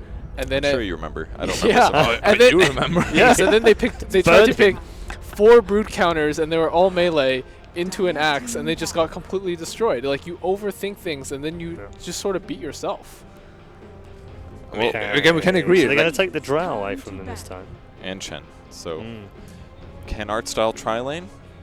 Maybe he'll do a roaming here. Who knows? He likes Witch Doctor, right? His Witch Doctor is really good. Yep. Yeah. Has already been picked game 1 against Secret. Pretty good against Mirana too. He got It's a really great good against Enchantress as well. Yeah. I'm pretty sure they're going to pick up Witch Doctor if they can. To be fair, I've only seen him play 3 heroes, which is Enchantress, Chen, and Witch Doctor. I don't know what else he can do. Staying away from the dazzle. Whoa. I think Wow. part of the interesting thing about that is that very few teams are ultra prioritizing Enchantress Chen. Like usually when that hero or those 2 heroes who are semi-similar get popularized, every team is picking them. But this is a case where Navi's a team that says we're playing these heroes as often as we can. Yeah. And it's weird that they're the only ones that are doing it. DC is not bad at it, but obviously this time they just stole it from them, so they can't do it themselves. Like they would definitely have picked the Enchantress right there after the Beastmaster if they've gotten the chance to. And it protects them against the Beastmaster as well. So it's still a decent pick. It's not like they Yeah, completely put themselves in the I mean, Misery still plays an amazing Enchantress, so 10 seconds remaining. there's nothing wrong there. So 5 all seconds initiating heroes for Navi that they're going to ban. Batrider and Puck. Yep. And DC banning all pushing heroes. It's basically how they lost instantly last game. They had such good push synergy. They still can go for Avenge, so they could still do Avenge. Beastmaster. Would lead to a very strong push again. I'd like it. So DC basically has to frame their team now. But I think they will pick up Witch Doctor next, Navi that is. Because they still don't have a really good hero against Enchantress, and they definitely need something to shut down the aggression of the Ench. Yeah, probably Witch Doctor, I agree. Especially just Death Ward is so good. Yeah. Comboed with Beastmaster Roar. On top of that, I could even pick the carry Void again. It's really good together with Phoenix and against their lineup as well. Like because they usually run carry Potom, and the carry Void like completely destroys carry Mirana. It's also great synergy with the Phoenix again. Yeah. There's a lot of good synergy that Navi has at their fingertips. What is here. DC gonna pick? If they predict that Void pick, for example, they could just pick an Avengeful right now. Would be pretty There are good probably for a lineup so as many well. different things running through Misery's head right now. Oh yeah. He's under a ton of pressure. And not much time at all left here either. Yeah, Yeah. because they They take Void themselves. Okay, I like it. so that's the block pick effectively. Combos with the Mirana, obviously. You can get like an Echo Saber and be pretty darn good against Phoenix Egg. Even late game with an Enchantress, it's like she can do so much DPS inside of a Chrono. It's a really good pick here for them, and they block it from Navi too, of course. Yeah. Yeah, I think that was very smart. Yeah. Very smart out of Misery. I'm not sure whether they should pick Venge or Witch Doctor now. I think Venge is actually a better pick right now. That we can I swap agree- out of Chrono. I Against agree. that You Void, can, yeah. you can swap somebody out of Chrono. You can swap somebody that's been arrowed as well. Yeah. And you can swap somebody into your own Roar. Like late game, if you swap the Void into your Roar and you can just burst him off, for example, it would be really good. Again, the Aura is also great synergy with Beastmaster as Yeah. well. Man, you know, people are gonna judge me for this, but I think Anti-Mage would be incredibly good for Navi, man. Why on earth would anyone judge you for that? I don't know. Yeah, it's pretty good. Are you trying to live vicariously through Ditya Ra right now? I do, man. My dreams are. Okay, it is the Witch But they Doctor. did pick the Witch Doctor, yeah. They're sticking to their guns. I was actually thinking maybe there would be an Invoker on Navi's side, actually. Since Cold Snap Phoenix Sunray is so good, Yeah. they can do a lot But of setup then with again, like, Sunstrike Roar. Void hard counters Invoker too, until That's you true. get like a BKB. Well, now they picked it up themselves. It's really good with Void. Yeah, so it's Exort and Invoker clearly Yeah. for DC here. Yeah, it has to be, it has to Sunstrike after arrows or Yeah. Chronospheres. Yeah. It's a really good pick for them. 5 seconds remaining. So what is I don't know. what does Navi pick? Navi needs a Chrono save though. Like they need a hero to save somebody in a Chrono. Like somebody's just gonna die instantly. Or they need a way to kill Void before he Chronos, like a Silence. They An either Orchid need hero. great initiation or a save. So what could they get for mid? I could see them. I mean, I was thinking they Slar, but did it's run not a lot gonna of fit. Tinker. Tinker wouldn't be terrible here. Yeah, there we go. Nice. Black God. Just Black in time. God. It doesn't mean that as much if you say it right. Draft God Black. I mean, like they did pick it a lot in the past, and it's actually really good against them. He can avoid both the Invoker and the Void, and of course, like Ench and Mirana will never get close to him unless he actually catches an arrow. Yeah, plus Laser Yeah. can stop Void from hitting. That Together with person- Beastmaster as well, you can just teleport on the Hawk with the BOT. Yeah, you're right. It's really good. Really good in the draft here. Yeah. What are they gonna pick as carry though? It's gonna be really. It's Tinker. It's Well, I think you should tell us, Black. I mean, it would be too easy if I told you everything. Oh, right, Oh, okay. okay, okay. Yeah, You that holding makes strats, sense. Right, guys? Like, Saving strats for TI7? Oh, 10 seconds remaining. that's a burn. It's a nasty burn. I mean, Don't listen to him, Black. I won't listen to him because I still have the power of Anti-Mage in me, Right. and it can always make it work. Like You can't. the zero I'm sorry. It does not work here, dude. Yeah, you can't do I'm it. sorry. It Tinker. does not work here. It'd be like Hey. 3 protect 2. To be fair, DC picking an AM would not be terrible here. Against Tinker, it would be one of the best choices in my opinion. What's German for crowbar? Please, I won't tell you that. No. There's not a lot That's of what you're trying to do right now. You're trying to crowbar that anti-mage in here. there's not a lot of Germans here, so you don't have a lot of choices. Listen, you've been very good so far. We're all very impressed, but No anti-mage. no No. anti-mage. If this is anti-mage now, No, Navi's not gonna pick AM. If this is if DC pick AM, I'm actually just gonna leave this room. Like I'm just gonna go. Reserve time. okay, 20 seconds. But what is We'll Navi find gonna out. pick? They need like a somewhat active tanky carry.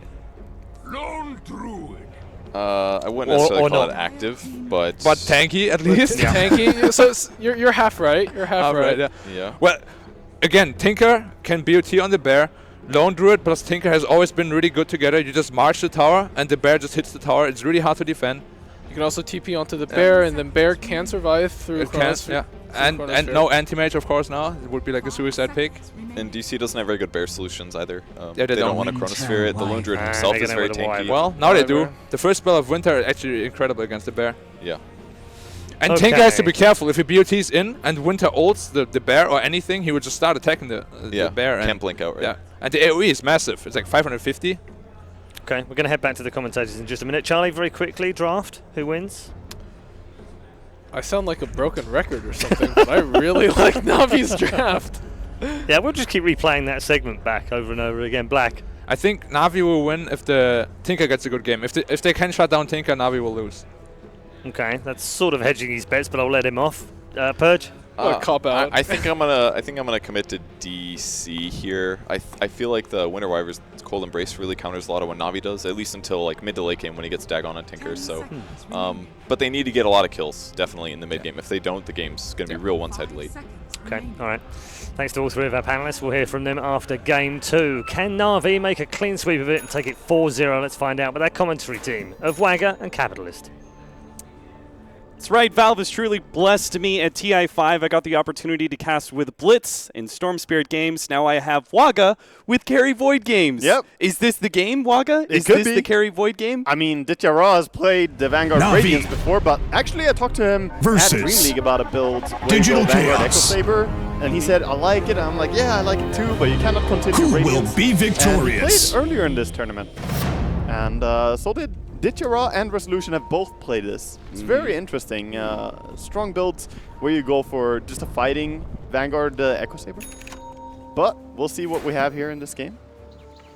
Let's see, whatever our lane's going to be matching up into. General already showing himself at the top lane against Resolution. We'll probably have some support, at least one support behind him. In the Winter Wyvern, we are going to have Digital Chaos moving around, obviously, with an Enchantress. You mentioned rather early on, it was like, look at the way the Digital Chaos are addressing art style. They pick the Enchantress for themselves, ban the Chen in the second phase. Yeah, they're really trying to not give Navi their comfort zone.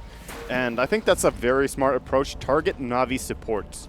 Do not give away Wisp. Do not give away easy Chen or Enchantress. And if you are going to give them, then at least pick to counter it. Bouncer Rune matchup here. Digital Chaos Oh, gonna the try and cast? take the top one here, but the cast already bouncing around as DC get delayed up. They are going to be able to pick up this kill on Artstyle thanks in part to the arrow that landed. Now Saksa has to try and get out before he's a return kill, and it's actually going to be General 2-0 for Digital Chaos to start things off, and they already get some extra damage in as well. So yes, both Banner Runes being picked up by Navi, but certainly not worth it, especially not without that experience buff. Really nice arrow coming in. That was important for him. Setting up the entire fight, so Mu on point with that one. Gonna try for one more arrow mid, it looks like. Sending it off. And it will slide right past Snako. Optimistic. You gotta try for a lot of arrows, though. That's the way you play Mirana. It is going to slow down his farm a bit, as that is one of the crucial things about offlane Mirana is that you need to be able to take advantage of your Saksa ability to take out neutrals. on top lane, taking some aggression here as Artstyle comes in. Actually a dual lane with the Beastmaster and Witch Doctor. Forcing him to use the Arctic Burn to escape. Still a decent win, even if they don't pick up the kill. It's a decent win because Void doesn't have that easy of a time farming against the Beastmaster. Beastmaster has tons of damage and pretty good armor as well. So, and it's good sustained damage, right? Which means that the Time Walk is going to be very useful for restoring your HP. So at least they nerf the early level boars, but when he gets some levels going here for the Beastmaster, he gets back to the same point that you know him. Such a powerhouse hero. They are going to be trying to pull out with that hard camp. Now, this is one of the big advantages of running a lone Druid. Na'Vi are able to leave him alone against Moo's Mirana, and this means extra help, obviously, at top, as well as at mid. But now the full wraparound Misery is going to be able to get into a position with a Centaur stun, should be able to guarantee a kill on someone here. Artstyle turns around, forced to throw the cask at the Enchantress and his creeps, which means that DC are still able to easily pick up the kill. Now General has to juke his way through and try and get a TP out. Not able to make it as it looks like he's caught out. Sure enough, Misery managed to get the stun in time. Too many creeps. And General is going to end up going down here. 2 kills, now 4-0. Even his own board just attacking away at him there. Poor General. He was a general, no longer. Not usurped. Anymore. Mutiny. Yeah, bottom lane should be going very nicely for Na'Vi here. That's the good side of things here, but the rotations from Enchantress been in 4 kills already. Yeah. And even if the bottom lane does go well for Ditchira, Moose should be able to get a decent amount out of it, and that's more than most of the time you're going to see from off-lane Miranas, right? So that's true. Na'Vi themselves are no strangers to off-lane Mirana as well, as General plays it quite a bit. And sooner or later, she always catches up in farm. Yeah. It's my experience with Mirana. Yeah, you get that Axe, or you fan of the Midas into Axe? Oh, I don't like Midas into Axe. I like the Axe rush because you don't really need Midas. Levels is not super important. You just need to get the Axe as soon as possible, and then your farm is going to come naturally. A little bit of Sunray damage, nothing major. Just taking out that Forge Spirit. But I am completely with you on that one. I think most of the pro scene is as well. We've seen very early on when the Mirana was being picked up, it was like a lot of Midases into the Aghanims, but I think teams have realized, you know, Aghanims is a farming item. You don't need 2 of those. Just pick up the Aghs and you'll still get more than enough. The biggest part about it is when you get the Blink Dagger afterwards. If you get the Aghanims into Blink, then you can just take fights so aggressively with Blink and always have the leap to get out. That's the power. Potentially get 1,200 damage on one hero. And we see Misery just running in here, putting pressure on the bottom lane. See if they can get the Golem stun out. If not, they may have to just kill this Spirit Bear, the arrow. They're trying for it. They're stunning it. Yeah, they should be able to pick it up. Oh, no, gets a resummon. Oh my god. The damage block. Oh, the Sunstrike. The Mercy. Wow. They really wanted to kill that boar. Weehaw. Gotta say thank you for that 300 gold. Mid laner is happy. Ditchira does have a fresh bear, though.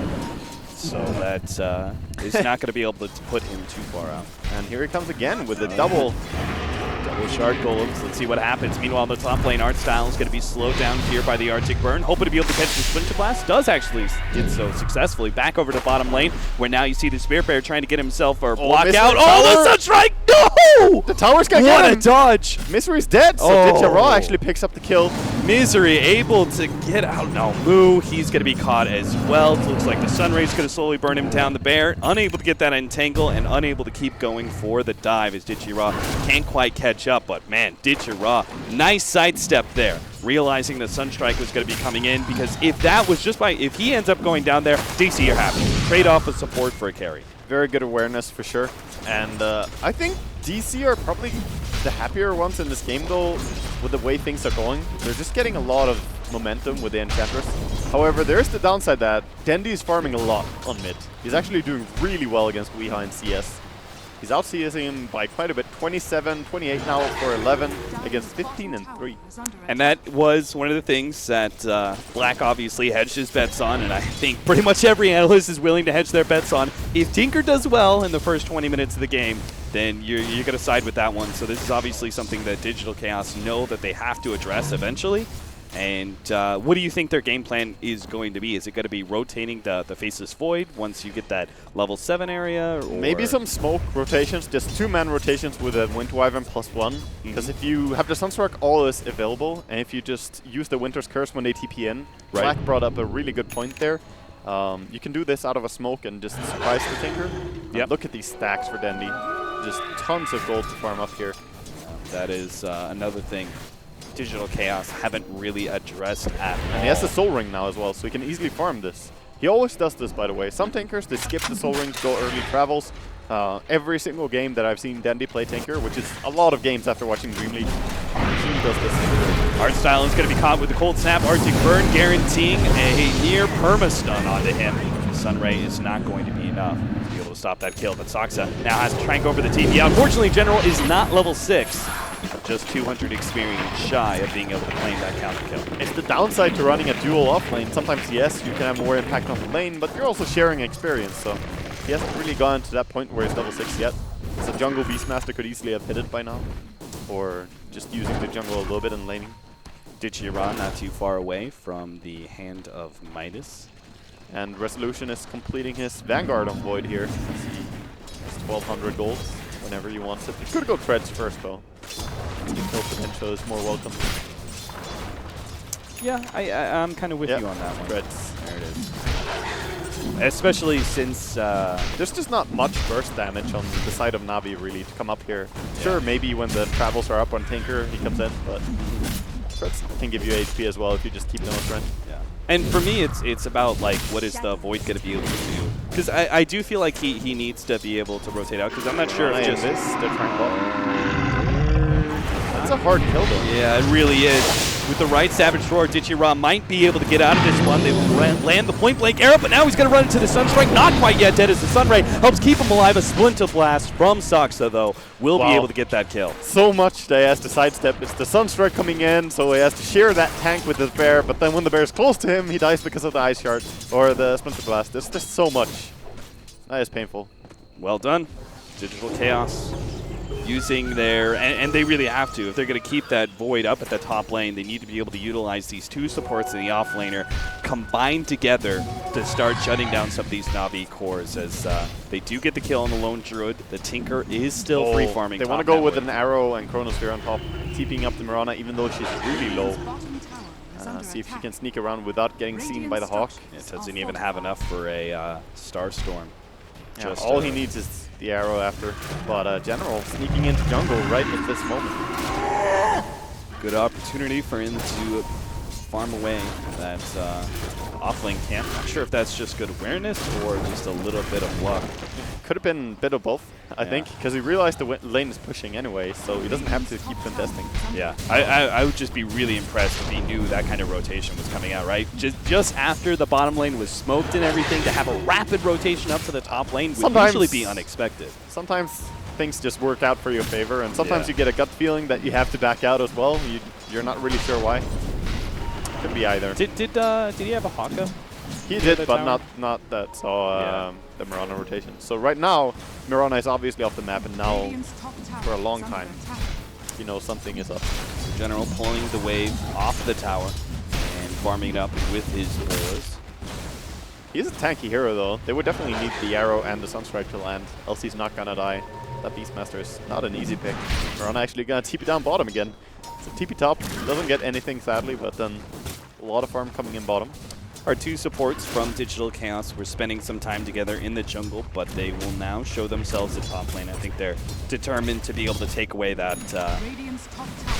off-lane tower and get a kill on General in the process, and sure enough, the Chrono leading into the Splinter Blast, and of course, the Sunstrike should be a rather easy kill for Digital Chaos. Not trying to counter TP with anyone there, just focusing on their own game, getting Dandy farmed. He has his travels in base now, though. So he's going to be ready soon to start taking part of the fights. This tower, though, probably going to fall without contest. And then it's going to be pretty annoying. Oh, they get the stun on Dendi. He's pretty low. They are going to be able to get the... Oh, not quite. Enchantress managed to get the kill there on the Tier 1 tower. Resolution undoes all the damage done. The Sunray still keeping up and giving DC a bit of a tan, but still 7-1 Digital Chaos as they now take the first tower of the game. Still, though, Dendi with his... Dendi should use the courier and send out his assets right now. The courier is not being used. He could have had it. But he is using that Soul Ring to keep farming for quite a bit, actually. Navi, just because they have Tinker and Lone Druid farming away doesn't mean that they can play all defensive. They do need to see some moments of aggression. We're going to see right here as they catch out Moonlight Shadow goes down. Do they actually have the counter vision? They do not. And no point in Maledict either, so there's no way he's gonna be going down. Tries to go Sunstrike actually. He gets an echo, but Artstyle was there sharing the tank. But the support of Na'Vi, you mentioned earlier a little bit about the support. If we look at the network right now, they are struggling. Na'Vi are falling behind a little bit in comparison to the Enchantress, who's been getting a lot, running a Midas. And Winterwyvern is also pulling ahead in farm. He has the Soul Ring, so he can start farming even more so and push out waves. I think DC are setting themselves up nicely. Yeah, they've got this kind of like fourth core, essentially, in the Enchantress, while Na'Vi are going to be more dependent on the Tinker and Lone Druid as this game goes later, while their supports are going to be less impactful. Definitely so. At least we'll say one thing. Phoenix is one of those heroes. Yeah, he can have like 10 net worth. He'll be fine. Oh yeah, at the late game stage, he's always going to have a massive impact just by dropping that Sunray. Is this, do you think this is an Aetherlens Aghanims game for the Tinker, by the way? You do have a decent number of right clickers on DC. Almost every game is. Yeah. I really like this build. I think it's so strong and should be used quite a lot. I think he should start with Blink Dagger though, so he doesn't get caught out so much when he TPs out. But going back for Aetherlens and then the Aghanims could be a really good build. Chronosphere, Sunstrike, and Arrow. Yeah, they've got everything. They've got a little bit of everything. DC. Some kitchen sinks, and yeah, they wanted that guy dead. Essentially, every bit of hardware that you find at Lowe's, Digital Chaos are thrown at that Lone Druid to make sure they can get that kill. The offset, though, is that Na'Vi are surrounding this Tier 1 tower mid. They're trying to find the opening onto Weehawk, but he does seem to know about this. I mean, this is pretty natural. If you're going to go for a 4-man smoke gank like that, your solo hero does need to naturally play defensive, so whether or not he knew exactly what Na'Vi was up to, or he was just generally playing a little bit farther back, either way, the outcome is the same. He dodges the gank. Na'Vi mostly just spending his time trying to get that Necro Book for General, just farming away and recovering a little bit levels. Of course, Tinker also closing up on that blink is going to be a big thing. But I think it's the correct decision by Na'Vi, not fighting right now. Wait for the key moment. When they do have those Necronomicons coming up, they do have a lot of split push pressure there between Lone Druid on one side of the map, Beastmaster on the other, both of them able to push down and threaten towers really easily, and then Tinker with this obviously global presence. It does set up opportunities where they may be able to force Digital Chaos to split apart, and that's where you can find openings with kills. That's when Beastmaster can really punish, yes. Yeah. So it's a nice draft in that sense. However, DC are having a very good laning stage here against them as well. So let's not forget about the opportunities of Tinker being able to jump onto the Beastmaster's Boars or Hawks, and Saksa. Well, he's farming from so far away. It's hard to catch a Winterwyvern farming a lane. Not the easiest thing. He's going to try and eat his way through or something. Mako's trying to get some damage, but one more free tower. That's 2 towers in a row dropping for free. Nothing really being given in return. It's pretty rough. I mean, the off-lane tower, okay. Safe lane tower, you don't want to give that up, but it was a 4-man smoke gank that turned into a tower. Understandable. But the mid tower, I mean, that is so essential, especially for a hero like Tinker, who's so reliant on being able to have those TPing positions. They're just going to go in for this. Winterwyvern is being doled right now. He's going to run for it. He actually manages to get away with the Arctic Burn. Now the Moonlight Shadow also going down. No counter TP needed. He just casually walks away. So many resources blown there from Na'Vi. I mean, just time itself, where Na'Vi were trying to set up that gank, then they just go all in for it, and they still miss out. They're still not going to be able to get that Tier 1 tower very easily, as Winterwyvern didn't have to TP away, so he's, again, splinter blasting his way through and keeping the creeps off the tower while the rest of Digital Chaos go for this Tier 2. Yeah, DC growing more confidence. They've been getting these towers for free, and that failed gank on top as well. They're just going to go in. Getting greedier and taking a Tier 2 tower is their goal. Looks like it might be time for Resolution to go straight up for the Radiance. He's got a decent amount of gold built up. We'll see what he wants to go for. Oh, going in for the kill on Artstyle first, though. And he's Artstyle actually... Oh, somebody finish him off. Okay, there's the end of the shot. It was a nice try, trying to get the Beastmaster as well. Not let anyone get away, but sadly... I don't think it's going to hurt him too much that Crony is on cooldown, though, because Na'Vi, they don't really have a lineup that can force so much to happen right now. They're waiting to become monsters, yes. Yeah. When they max out their aura on Beastmaster, when the Necrobook is high level, and then, of course, adding the Lone Druid to the push, that becomes a monstrous combo. But right now, it's fine to have cooldown Chrono and try for that kill. And I think he might as well go Radiant here. Yeah, and it was pretty essential, right, for them to be able to get more than just a support after they rotated so many heroes top, and there was Moo. Managed to get himself a leap away. Geno's got to be careful. He's diving into a tier 1 tower here. He's got the backup of Dendy, who's going to start throwing down those heat-seeking missiles. Will be able to get more damage on Moo, enough to be able to finish him off. And that ultimate from the Winter Wyvern just does absolutely nothing. Now they're going to be able to catch Soxa as well, an early Supernova, just to make sure that Digital Chaos are not there in force behind and won't be able to do anything. Na'Vi take the tier 1, and things turn around pretty heavily. They do manage to capitalize. They know the Chrono is down, and they play ultra aggressively. There shouldn't be too much to punish it. I didn't expect Na'Vi to actually find something during this time, but they made a nice rotation. Yeah. And made good use of Soneko's Phoenix as well. Yeah, you can see Dendy's positioning there on the right-hand side just allows him to be able to get so much free damage. And as soon as that Splinter Blast is, or rather the Winter's Curse used by the Winter Wyvern, there's just no recourse. Na'Vi at that point in time can just play ultra aggressive. They obviously pick up the extra support kill, but I think even a bigger thing is being able to take some control, some map control away from Digital Chaos, claim that tier 1 tower mid. Oh yeah. So now the tier 1 tower mid and top are gone. They're starting to equalize this a little bit. And Soneko, he's a really, really good player on a ton of different support heroes. Gonna dodge that one. Not really a dodge. Just running 15. Okay. We're still a little bit jumpy on the ulti. Yeah. Not really needed. Maybe not expecting that early core staff from the Enchantress. Relic is up, and there's 1,000 gold on Lone Druid right now, so he's very close to this Radiance. Once he gets it, that allows Na'Vi to start putting more fights, really. Just TPing in with a Tinker, running in with Lone Druid Radiance. It's going to be hard for a DC support. The Mirana and the Void, though, can both jump away, and it's always hard to lock down Invoker.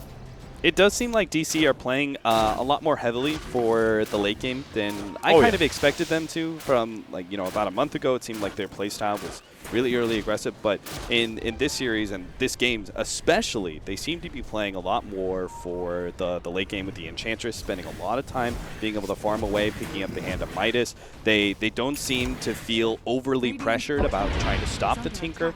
Do you agree with this approach of the game? Because Tinker is one of the scariest heroes to go up against late game.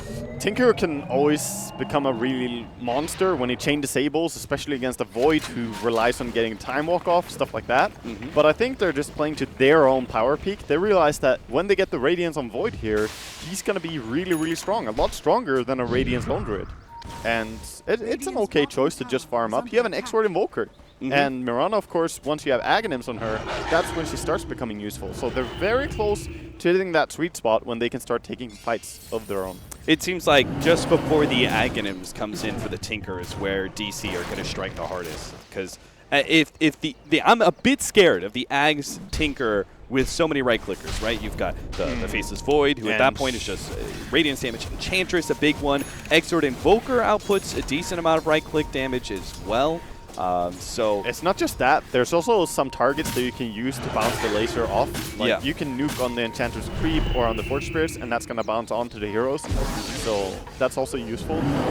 But I wonder, it's not that easy to play Tinker against stuff like a Mirana once she gets the Blink Dagger, or Invoker even with the Aghanims. This is a very farmed Invoker. Yeah. Pre-20 minutes, he has Midas, Aghanims, Drums, and some gold, just 300 gold. He's the number one farm. Smoke up from Na'Vi. Again, I think the timing that you're talking about, Na'Vi are very aware of that and are going to exploit that as much as possible. Digital Chaos trying to hit them before they manage to get that Radiance. We saw them do it in the mid lane. They're going to try and do it again. Unfortunately, they don't see an opening to get a hero pick, so this Roshan kill is instead just going to be kind of a bum rush, where they just go for it, hope Digital Chaos are not going to be there in time. Doesn't look like they will be anyway, especially with Dendy beginning to set up the March of the Machines. It's not even like that jump would look very profitable.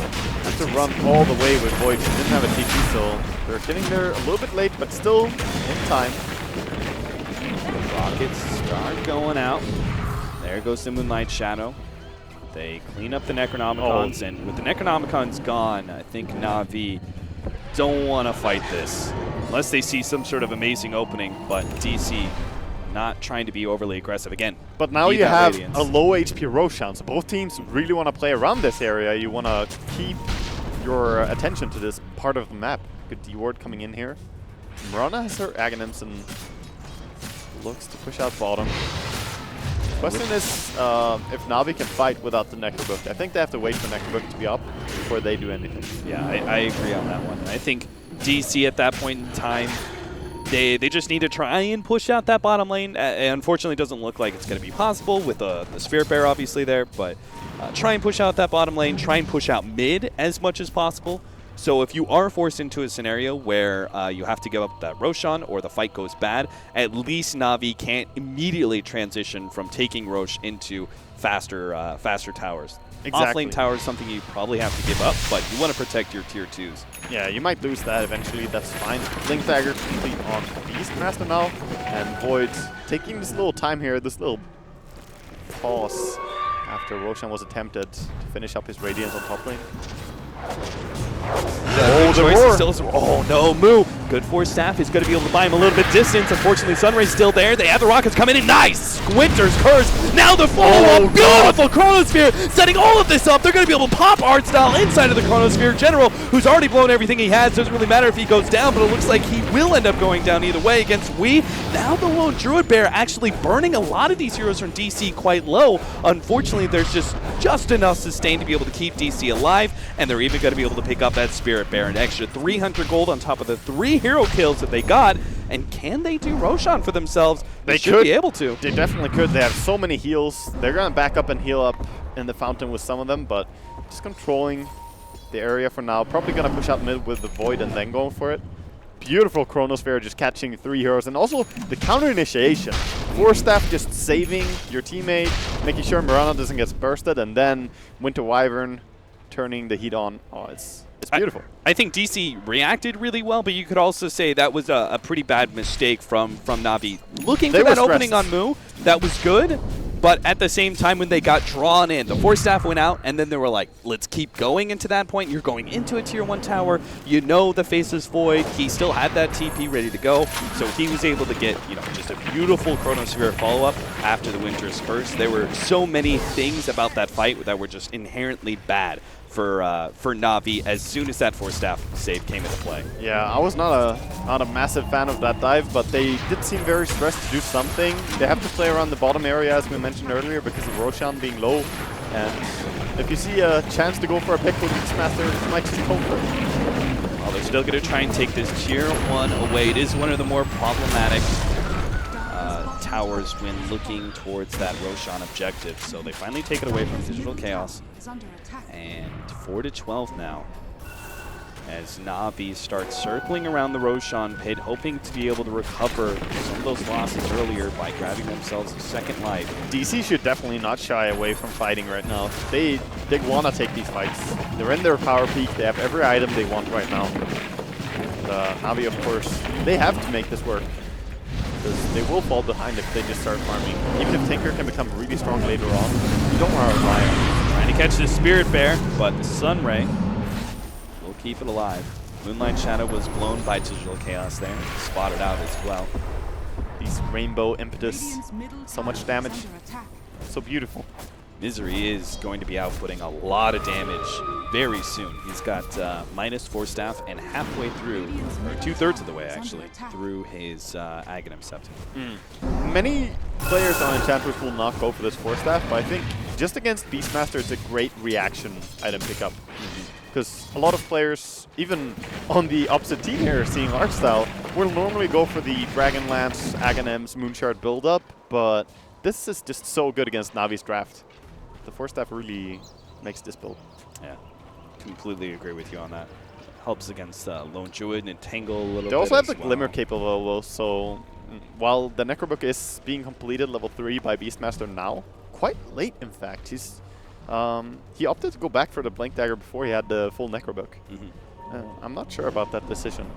Well, it certainly didn't work out, because that Blink Dagger was part of the reason that they went for that fight at the bottom lane, right? He blinked in to try and catch Moo, and obviously fight did not look real good. It was a gamble. Sometimes you have to hope that you will get a chance to catch the Void or Invoker and just burst. And maybe he feels like, obviously... Oh, they're scanned.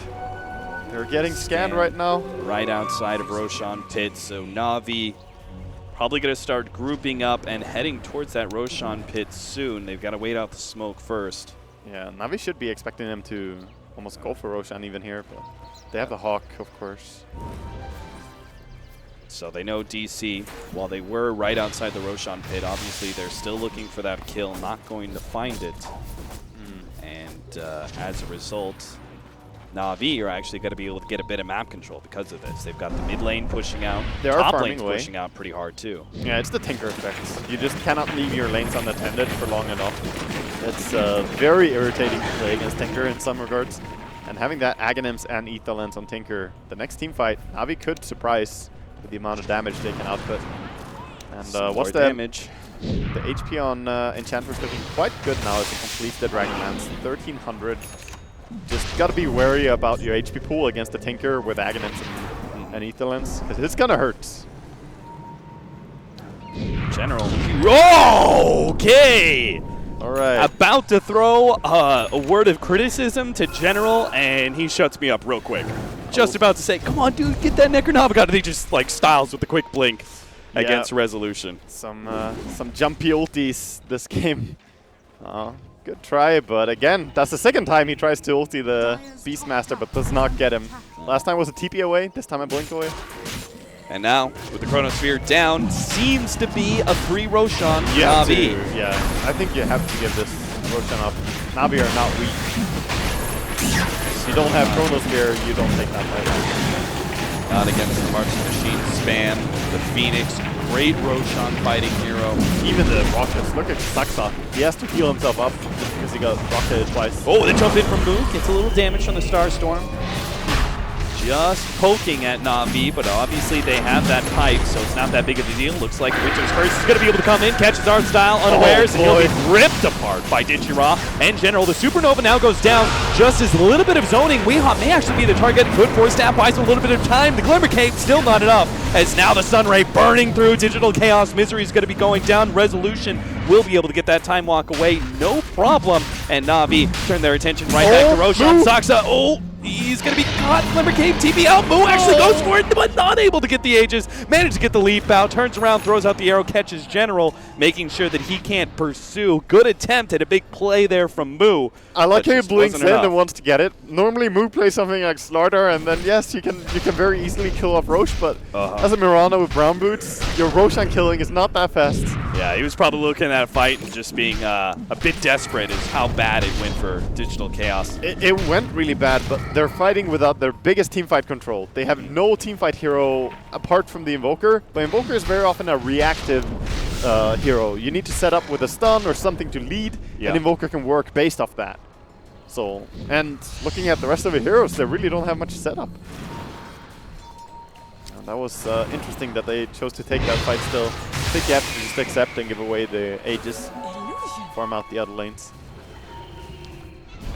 That's going to be what Digital Chaos are going to be focusing on for now with that Aegis up on Na'Vi. They're pushing out the top lane and a little bit of mid, trying to deal with the Tinker at bottom lane. Na'Vi, in the meanwhile, we've got the Aegis in hand. What other items do we really need for Na'Vi for them to start being aggressive and looking to take tier 2s, or do they at all? Do you like to play more of just a passive style farming game for Na'Vi at this point? You want to get to tier 2 towers for sure. Right now, I don't think they need more items, in fact. They have the pipe on the Lone Droid. That's going to be really good for them. And at just mitigating all the Radiance damage, just controlling the DC team. And they're pulling pretty far ahead right now in farm. So I think just keep pushing, make sure Tinker pushes out the side lane and go down mid. Lots of vision for the Tinker to be able to freely bounce around in this bottom lane, knowing that he's never going to be caught by Digital Chaos. That's a big part, thanks to the Beastmaster Hawks. Yeah, very good micro on the Hawks. Always scouting, always on top of it. Gonna send one into Radiance right as I say that. Good old Castus Curse. It's fine. But Manta Style being completed on Resolution is pretty big item pickup normally. I just think that the axe on Tinker could completely shut this item down. Yeah. It's not going to be easy to keep your illusions up and running when the laser bounces off them. And he can try and get rid of the miss effect from the laser by popping Manta, but then the other one's just going to come right 2 seconds later. So that really does make Tinker enemy number 1 as far as Digital Chaos is concerned. Yeah, truly. I don't know. DC, they're still trying to play the farming game, just get control around the map, and seems they're going for a Hex on Wilker. I think he is. It could have been Lincoln Sphere as well, I suppose. Oh, actually he's going back for Yules? What? 31 Yules after an Invoker coming in? Is it some sort of idea of being able to get combo on the Tinker? Like Yeah, forward, Yules. I guess so. It's just, that's why I thought the Hex is coming, because Yeah. that would make more sense. But the late game Yules pickup. Maybe he feels a bit of pressure to be able to get that disable item now in the next 2 or 3 minutes. That's Spirit Bear. There it is, jump forward, gonna be able to catch Soxa, but oh, the arrow actually gets General, and now the tornado actually comes through. Seneko throwing out some damage there.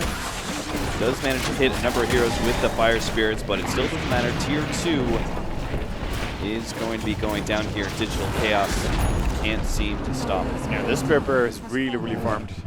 Radiant's The bottom Moon Shard attacking so fast. Now with the Shivas, Dendy's going to have even an easier time to push out these waves. Yeah, Gendy's a very good Tinker player as well. He spammed that hero so many times. And he hasn't died a single time. He also has 10 CS per minute, quite precisely in this game. 325. He's doing quite well. Top 2 net worth for Na'Vi. Their support's still a little bit low, but they're making an okay comeback. They're tied up there with Soxa. We've got an almost Ags for art style. The thing is that this is still anyone's game. You have kind of this 3-core on DC versus the, I'm going to call it the 2-core of Na'Vi, because Beastmaster, while he's a strong hero, he doesn't turn into that much of a late game DPS or anything like that. Void, Invoker, Mirana can definitely scale well into the late game. Right. So Na'Vi, they need to keep using their strength that they have right now, taking these towers. This Spirit Bear with the Beastmaster aura is so crazy right now. Yeah, it does seem pretty clear that Digital Chaos wanted to be able to make a big, 3 or 4 damage core sort of setup with their lineup, and weren't trying to pressure Na'Vi too much, but they really didn't want to be behind at this point. And now they just have to keep on giving up. Uh-oh, there goes the Cyclone, going to be able to catch the Tinker into the ultimate there as Resolution quickly surrounds Dendy, but not getting enough damage out. The arrow actually doesn't land. Dendy going to be able to get some rearm and tries to chase down. No, actually jumps up, sees Misery as the opportunity. Gets a slight stun, slows him down with the Shivas, gets some more burst damage. Misery gets taken out just like that. Now the jump forward, Soxa is going to be going down as well, right outside of Digital Chaos' base, which means Na'Vi goes straight for the tier 3. Yeah, he has to buy back here to defend. This push is way too strong. Time for some spam. Splinter Blast still has Winter's think it's Curse as well, but with the Necronomicons and Spirit Bears, if they don't jump soon, they're going to be losing their full lane of Rax. Now the buyback here from Misery jumps forward, 4 staffs, trying to catch the Spirit Bear. Double support buyback. That's pretty costly, and they're still looking to pressure here. Na'Vi not backing away from the fight just yet.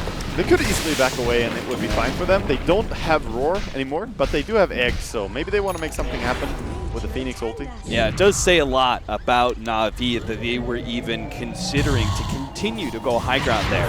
They feel they're in a very good position in this game, that they were they didn't immediately run away when they saw buybacks, right? That they thought, we might be able to take it. Most of it comes down as well to this Tinker. The Aghanim does so much for him right now. He's really shutting down the Void. He's making sure that anyone who stands against him just dies so quickly. We saw the Enchantress. Oh, General is going to get this timing. Both. They had some idea that the Invoker was at bottom lane at one point in time and was backing away, but General didn't quite get it there. Just barely missing. DC spraying out across the map and trying to farm all over.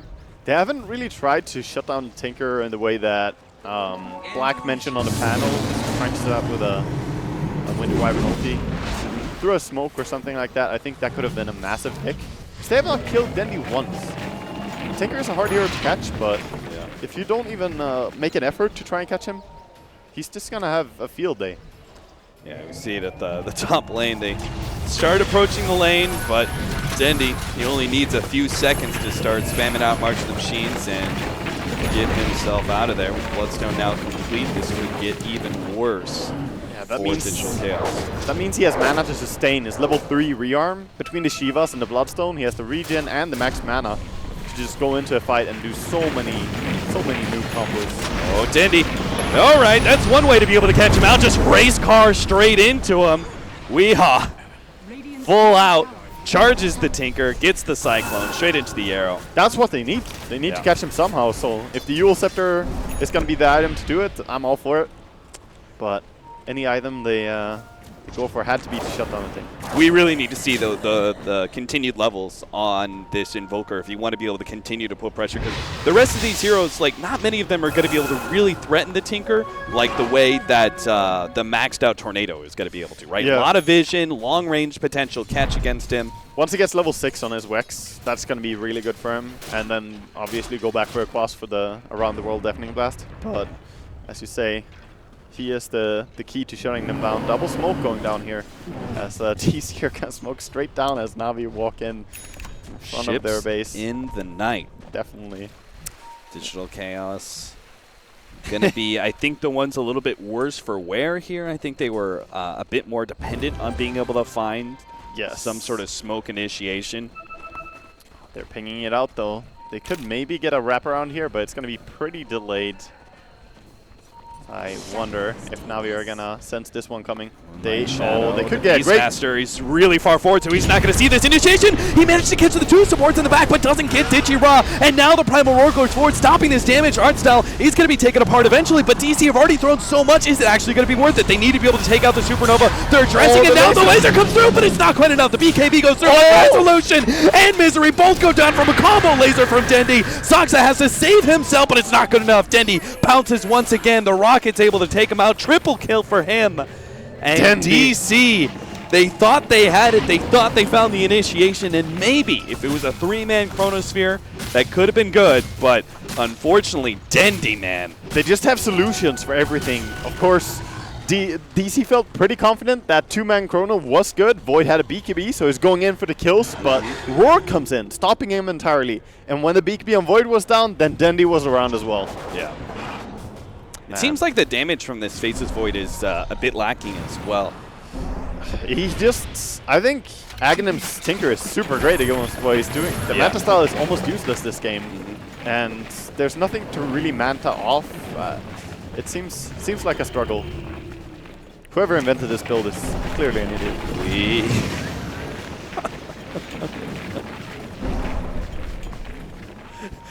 Are you taking a lot of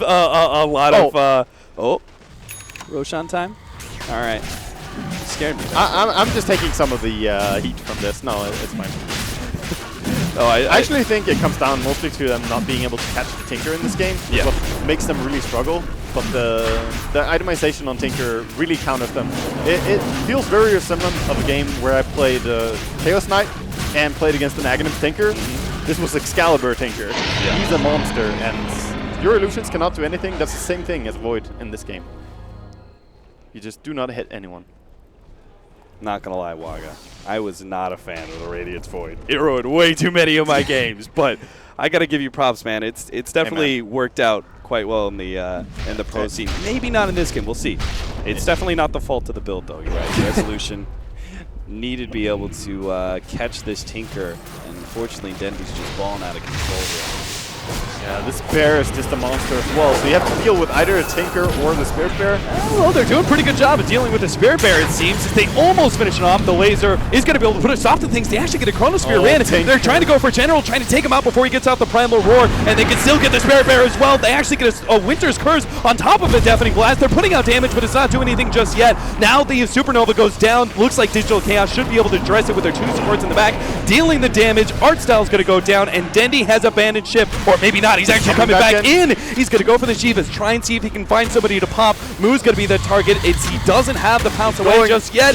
Catches him ever so barely with the Shivas, and the laser to follow him up is able to take that kill. No supporting crew whatsoever from Na'Vi here. It's just Ichira and Dendi by themselves, and as DC start healing themselves up and coming back into the fold, Na'Vi have to stop their aggression. In fact, they're going to lose their Spirit Bear. And if they're not careful, they may just lose Dichira as well. Yeah, they could definitely catch him here. He has to juke his way through this one. Shivas starts coming in. Oh, Dendi puts himself right in the middle of everything. Goes for Weehaw, takes him out. Now Misery's going to be open as Dendi jumps forward. Once again, you're not going anywhere, Misery. You're slowed down. You're going to be nuked to death here. Doesn't give a damn about those twists. A little bit more as the Bloodstone kicks in. Enough for Dendi to finish off the kill and stops DC's movement forward. And he's filling that stone with DC blood right now. 15 charges, and that's after he died almost immediately when he picked it up. So he's been working his way up from 9 to 15. Look at that. 7 rockets, 5 lasers, 10 rearms. 7,800 damage. Yeah. That was, I mean, we've kind of set this whole entire game up that the way that Na'Vi were playing this, and just naturally with their draft, this was all going to be based around the Tinker and the Lone Druid, and that fight describes it perfectly for us. It puts it on a showcase. 3 heroes instantly dead from Na'Vi. Had no impact whatsoever from the supports or the offlaner. Didn't matter. Yeah, and he's going to have Hex now as well. He can swap out his Ether Lens for the Hex. But there are 3 BKBs on DC. They can still take a good team fight if they get the proper initiation. Yep. They've been struggling to get it a lot because of General and his micro on the Hawk. It's so hard for the Void to get in. And the times they did smoke, ships in the night, as you said. They could not really find the great pickoff. So I feel DC, they have the possibility to take a massive fight. It's just a matter of how do you engage it. It's getting harder and harder, too, as those BKB charges start wearing down. And the Hex now, the threat of just being chain hexed. Yeah. That's definitely going to be a real thing. Moonlight Shadow Initiation, art style, that's a freebie, but it's also, again, a freebie. Not really worth that much. Whoa, what was that? Oh, he actually caught Dendi. Didn't realize he completed that TP. Now they actually get the Winter's Curse onto the bear, slowing down the Lone Druid to make sure they can finish off Dendi with 3 versus 1. He commits the Bloodstone Suicide, but DC found the kill. They really wanted. Dichira still able to get the TP out, though. And I think he's hunting for more. The Tornado goes out, not going to catch anything. Yeah, he sees red right now. He has his Blink Dagger up soon. He's going to back off and kill off the summons, though. They want to go for a push on mid. Tinker, of course, respawning quite soon with that Bloodstone, but so have a moment here. He'll be up to be able to defend their Tier 3 as long as nobody else in Na'Vi gets picked off, and that's why Digital Chaos were playing so aggressively. Just a Tier 2 tower, though, is still a very good payoff after getting 2 kills. And they're actually going to back out early here. They realize the threat. They don't have Chronosphere. They're not going to make the same mistake again. Yep. We've seen them take fights where they shouldn't. Yeah. Oh, he's still chasing? I don't know. I don't think so. His team is too far back. The Hawk TP in, though, with the Hex on Tinker is always a scary thing. Yeah, especially like that Spirit Bear runs so fast. You have the Tinker able to TP in and slow people down with the Blink Shivas. You really do have to, get out of that Tier 2 tower area very early on. Oh, he's going for the rearm Blinks for top lane. He wants to catch out the Invoker. No Lincolns on him. Invoker, unless he... Oh, good. 6th stance on Weehaw. Just barely in time. A second or 2 later, and maybe Dendi would have been able to catch him out. Speaking of Dendi, I like how he's keeping his Ether Lens and Null Talisman as relics of his old past here. He's not selling them up. I'm not sure. Do you think there's any possibility that he probably won't be going back for a Null Talisman. And, I mean, maybe Dagon later on in the game, for sure. Yeah, but, and is there... The Ether Lens probably is not going to be used again. Oh, Resolution. General sees him. Chronosphere unfortunately doesn't manage to catch Dendi. Saw a split-second opportunity. Now has to deal with the Supernova, but can actually. So that's going to be DC out of their BKBs, and they only got the Beastmaster for it. Moo. Uh-oh. He's still got the pounds to be able to get himself out of there, get some distance. But again, you know that Blink Dagger's up on Dendi. He's going to be able to pursue. They've got the Sunray to be able to see some damage. Seneko dropping lower and lower is going to go down. Had no Supernova, obviously. Used it earlier in the fight. Looks like the Spirit Bear going to be the next target. Should be able to get that extra 300 gold and put that bear on cooldown. So and look at DC, the team fights. When they have BKBs up, it's really hard for a Tinker to go into that. Yeah. And there's not any big, apart from the Phoenix ulti, which of course, the egg is really annoying, but when the BKBs are up, they ignore this. They don't have any team fight control. Yep.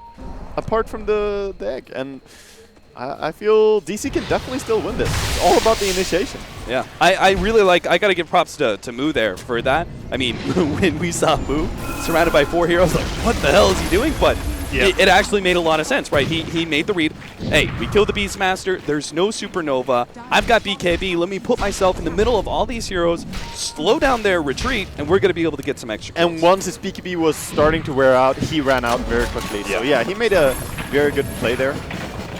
Nice little illusion room find for the Void. You never know if a play like that is what successfully gets maybe, a Tinker kill or something like that if you can stall the retreat of Na'Vi. Now, we just had a really interesting pickup, the Shadow Blade now. For the Beastmaster, initiation is everything for Na'Vi. So, but the same thing happening on the opposite team, Blink Dagger now and Winter Wyvern. Yeah. So that's also going to help him not get caught out and be there to save his teammates. But the Shadow Blade build on Beastmaster, it reminds me a lot of when watching Arise play Magnus, Blink, Force Staff, Shadow Blade, all these items. It's all just about positioning. Yeah. And I think that's the same scenario here for General and his Beastmaster. Looking for that pickoff. He's going to start running himself through the dire jungle, but DC playing very far back here. And we talked about it whole game long. They set themselves up to be able to have a really good shot of being able to contest Na'Vi's late game. Despite individually these heroes maybe being stronger as, Tinker, one of the best late game heroes out there, but they have multiple cores on the side of DC, all outputting a lot of damage, and they're not afraid to just stall. If they get to a point where Enchantress gets Moonshard, I think these are in a great position because they have the quad core going. Yeah. Or MKBs as well, I think, are pretty important. Resolution looks like he's about really to finish close. his. He's really close to it. He has 4,000 gold, so he could buy it with buyback in 400 more gold. Okay. So there's another reason for DC to play very conservatively at this point, because that's definitely going to be game changers. Resolution has, in the past, had to blow his BKB just out of fear of what the laser does to stop his damage. Of course. Not going to be a big This problem could be a anymore. great refresher game as well for the Void, by the way. If he sells the Vanguard later on to have 2 BKBs and double ulti, that could be really, really amazing. And Na'Vi, they know they want to go high ground. That's why they're playing so aggressive in the enemy woods here, but it's just hard to do against an Invoker and Voids and the spam from a Starfall Mirana with the Agonist, of course. Yeah. How do you just go high ground? It's not that simple. And we're also at that point where the Spirit Bear can actually be dealt with. Enchantress can definitely bring that down. The Ice Wall is always a good solution. They're going to go and check Roche as we hear the Mirana Invis. Unfortunately, Roshan is not up, or maybe it's fortunate for Na'Vi because they might actually get caught here. A pincer move. They do see, they have the scan. They spot this one out, but the arrow just landed on the lone druid. That's a bad start to this fight already for Na'Vi. Move right in the middle of things, starts getting some damage out. Supernova is going to get popped there, and the tornado actually slowing down the damage. They now try and address this. Oh no, it's just a split damage. The Supernova successfully goes down, and just things falling apart now for Digital Chaos as Dendy takes advantage of the chaos. He's able to blink, catch the Weehawk, going to be able to get the side to fight, and chain him down as we unable to be able to get away from this one. Another scythe, make it 3 with the laser to finish him off. Digital Chaos lose 4. An arrow to start things off on a lone druid. You thought it was going to be good, but it turns out so bad. And that was just a dysfunctional team fight. I think they have to save their Invoker to catch the Tinker. They almost have to do this because, as you said, the Tornado wasn't really helping them over there anyway. Yes, he was controlling the backlines, killing off the Beastmaster as well as the Witch Doctor, but he has to go for a Tinker. Yeah. No one else can really catch him that easily, so it's just his duty. Oh, Dandy going in. And Dandy jumps forward. We see a little bit of replay of that last fight, the way that that tornado interrupted the damage, and then they went back for the Supernova. It didn't really work out whatsoever. And from there, the fight was obviously lost the moment the Supernova did successfully explode. Yeah, that fight was over, but they're actually forcing a high ground push here as Na'Vi going for that Melorax. Go careful, friend. Oh! Very close to going down. 15 HP, long-range tornado. Killed him thanks to his HP regen. Yeah. So he skedaddles out of there. Back to base he goes. Na'Vi know that Roshan should be up, and they're going to check it with the Hawk now. They have 5.6k gold on their Lone Druid as well. We hyped the Dandy Tinker a lot, who also is sitting at, you know, comfortable 6,000 gold. But this Lone Druid, I wonder what item he's going to add up next. Not really sure. Oh, he goes for the Abyssal on his main hero, I guess. Or even eating the Moonshard. It's fair enough. Could use some extra disables. Oh, for against sure. A slippery hero like It's the way to counter Like the Void. Void and Invoker. If you ever get close to Invoker and you chain stun him, Yeah. Abyssal first and then afterwards Saboteur. It's a very great way to bring him down. General in the Roche pit here, getting hit by an arrow, but DC gonna back off. DC. I believe they've already used. Is that another smoke that they just popped? They did indeed. Okay. They're smoked right now. So this has got to be like their last smoke, right? They used one for the last fight. They're gonna blow another one here. They're gonna make their way through the Radiant jungle, try and catch something. They have one more smoke in 2 minutes, in fact. So this one okay. doesn't have to work, but it would Okay. be nice for him if it did. I'm surprised they have so many smokes. Now we know exactly where they are. Yeah, it's quite long of a game actually. 52 minutes in right now. Doesn't feel like it because they've been fighting non-stop. And Soneko. 10 more seconds. Na'Vi can still take this fight. Just want to stall a few more seconds and they can have that Spirit Bear and essentially be at no disadvantage. Jump in on Misery. Soxa blinks himself forward, thinking to be able to counter-initiate. Doesn't find the opening. Meanwhile, Moo's going to be the target. Cold Embrace is going to buy him a little bit of time, but Dendi, he's actually just a sitting duck until now the Chronosphere comes in. They're trying to jest Dendi. They do get the Supernova, but Dendi, he's a tanky motherfucker, and he's going to be able to survive through all of that. Dendi and now has to reharm, turns, gets aside the fight. He's going to be able to take out Resolution. 2 buybacks from DC, and 2 heroes down. 2 more they're going to have to buy back, especially if they lose Weehaw. Dendi going to be able to slow him down with the Shivas, unable to get the vision though to be able to see him out. And don't tell me Dendi's going to be caught here. The Winter's Curse with the meatball right over it, but they're invulnerable. It doesn't do anything, but Dendi, he pops the Bloodstone, commits suicide. 45 seconds of the clock. They're going to be able to get the the Spirit Bear as well, but that's just not enough. Digital Chaos, a nasty fight before that. If it wasn't for the fact that Dendi moved forward like that and had the Bloodstone suicide, that would have been a huge win for Na'Vi. It would have been. It would have been. That was very expensive for DC though. Buybacking again on both their supports. They've done this before in this game, and this really hurts their economy. But they're keeping themselves in the game. And DC, of course, pulling out the next level anti-combo, the Winter Curse and Deafening Blast. I do enjoy watching that. Oh, it's so sad seeing Tornado inside a Chronosphere and then Meteor on top of Winter's Curse. Oh man. Sometimes you just have to everything a guy, and Dendi is on that hit list right now. You see him, everything. All right, so a lot of buybacks blown from Digital Chaos. They are on the verge of losing this game outright, but they do get a momentary reprieve. Natus on the Faceless Void. Do they also pick up the cheese from that one? That's on the Enchantress. Yeah, she's gonna make good use of that. She has quite a lot of HP, so she can get out of the chain hexing for just a second to use that cheese. Maybe that could turn around the fight. Yeah. Also, the mana is quite welcome for her. She hasn't gotten to that point at all where she has the Moon Shard, and I think in this game she actually has to go MKB next. Yeah, if I think so any too. item at all. So, not the easiest game for Enchantress here. Laser and Radiance, and even that one fight where we had the Chronosphere Tornado, it was Misery the one who was addressing the Supernova the most, but he missed a number of shots. Part of it being uphill, part of it being, I'm sure there was some Radiance burn damage in there as well that caused some misses. There was just a lot of issues there. I agree with you. I think MKB is actually the priority for Misery now. Oh, for sure.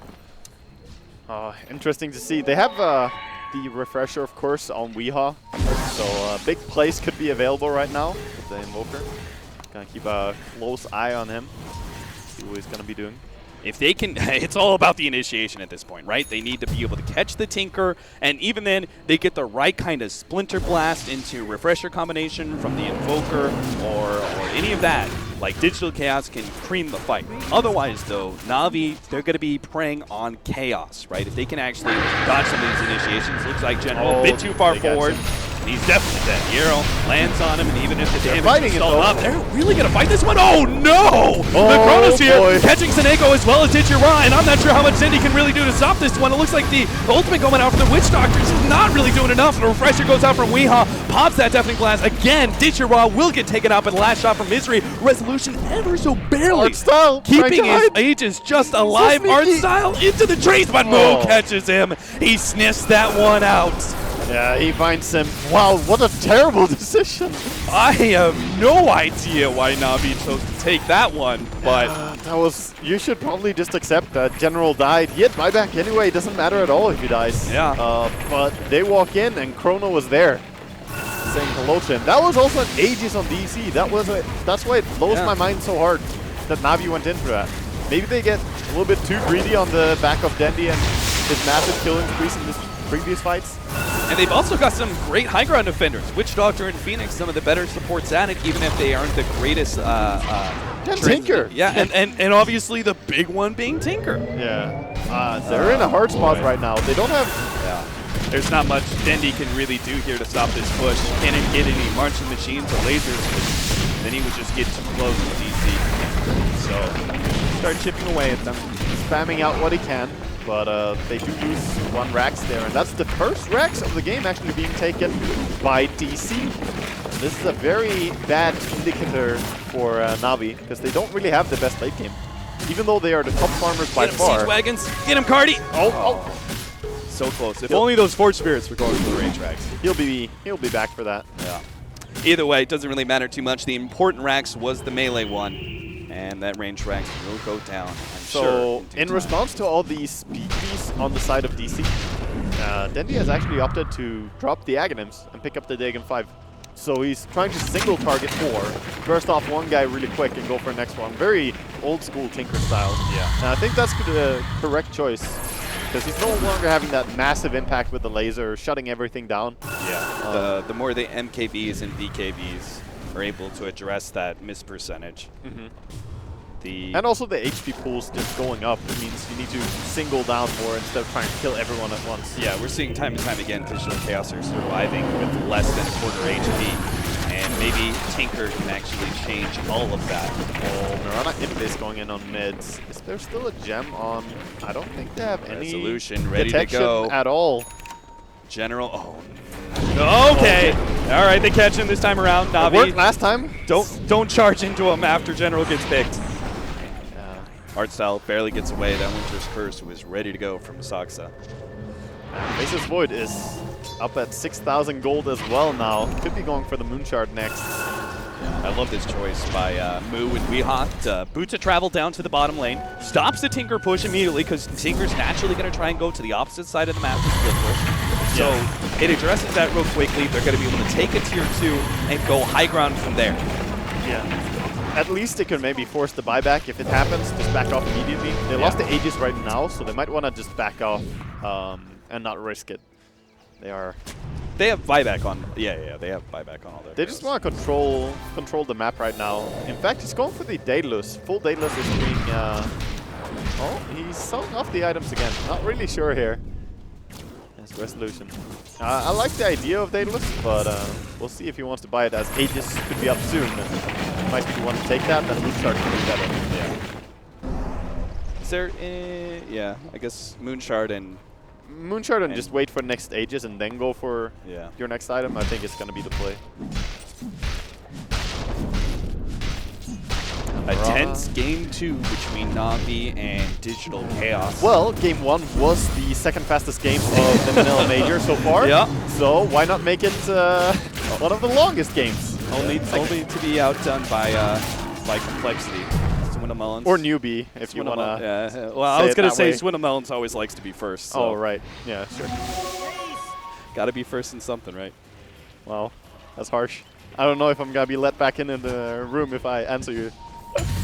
Resolution. Oh, he catches Dendi. They blink right into that one. They're going to be able to deal with Artstyle first. He's gone. Dendi. It's going to be going down quick. Soon as the Invisible Blade onto Resolution actually stalls him enough. Dendi, though, hit by the Tornado. He's going to come back down to ground. The very harsh reality is now. I have no idea how this Navi's going to be able to survive through this one. It's a beautiful Winter's Curse. Then it's catch Artstyle and General. The Sunray goes on really well. No Druid's actually ripping them apart. Now Dendi buys back as he sees the opportunity to catch more. He's going to go for the rearm. Blink Shiva's constantly. Moo being spotted out ever so barely. The Scythe gets him in the end, and Moo will be controlled long enough for them to get that kill and maybe for some buybacks. Moo doesn't have one. Weehot does. Weehaw will have to buy back here. He really should. He didn't have to use his refresher in that fight as well, so he's ready for a big fight. If they can catch Dendi somehow. I think there's no way he's going to be holding on to this. Yeah. The pressure. Or maybe it's the General. Holy cow. Vincere hurts quite a bit now. March. Dendi covers the retreats of Na'Vi. But that is still, I think, ultimately a win from Digital Chaos. They have a very distinct, clear-cut win condition, which is kill Dendi, the game's over. Pretty much. Even if he has his Bloodstone, it's only 9 charges. And no buyback available now means, as you say, he cannot get caught out anymore. And Faceless Void has so much damage output right now. He's looking for mid, but doesn't have Chronosphere just yet. Yeah. If they can just get buybacks on their heroes for the side of Digital Chaos they could and push in the next 2 or 3 minutes, they have a pretty big opportunity to be able to end this game. Oh, Saxayas has the counter Tinker item. Nice. The Lotus Orb. That is so massive. Not only does it remove the Hex if you have a person who is currently being hexed, but also Tinker, big chance of screwing himself over. Every little help you could possibly get. They're going to TP Skull's Tome, and I'm not even sure if the Vanguard's going to help out so much, but we'll see. They are going to be able to take the mid lane of Brax. 10 more seconds on Weehaw, and that is not enough time for Na'Vi to do anything else but take the mid lane of Brax. They're going to start backing themselves away. So, very good timing on that push by Na'Vi. Just realizing that we should have enough time to kill this and put them in a really bad spot. Even if they have buyback, they don't want to use it there. I think this is smart. I think Na'Vi really want to hang around this area and see if they can get a quick surprise pick or team fight on DC, knowing that DC have an opportunity to be able to go for some sort of endgame scenario. But if they play too aggressive and get into the wrong kind of fight, General's going to be able to jump. He's got Resolution already controlled up. Now Senego gets right in the middle. Things really great tornado. Definitely Glass goes down as well. Weehaw, Supernova laid out. Resolution has to deal with that one first. And now General's right in the middle of things. Well, he can't kill the egg in time. That means now Weehaw's going to be stunned up. BKB activated, but he gets bashed up. Deafening Blast goes down, hits Dendi in the background, but Dendi manages to blow up Resolution. The Daggy goes into play, and here comes the buybacks. Oh, the arrow! Moo! He hits it on Dendi. DC, they get the ult. They're not going to be able to follow that up. Void is so scared. He doesn't have BKB ready. He can't go in. Weehaw has to be careful here. His team is not willing to back him up on this one.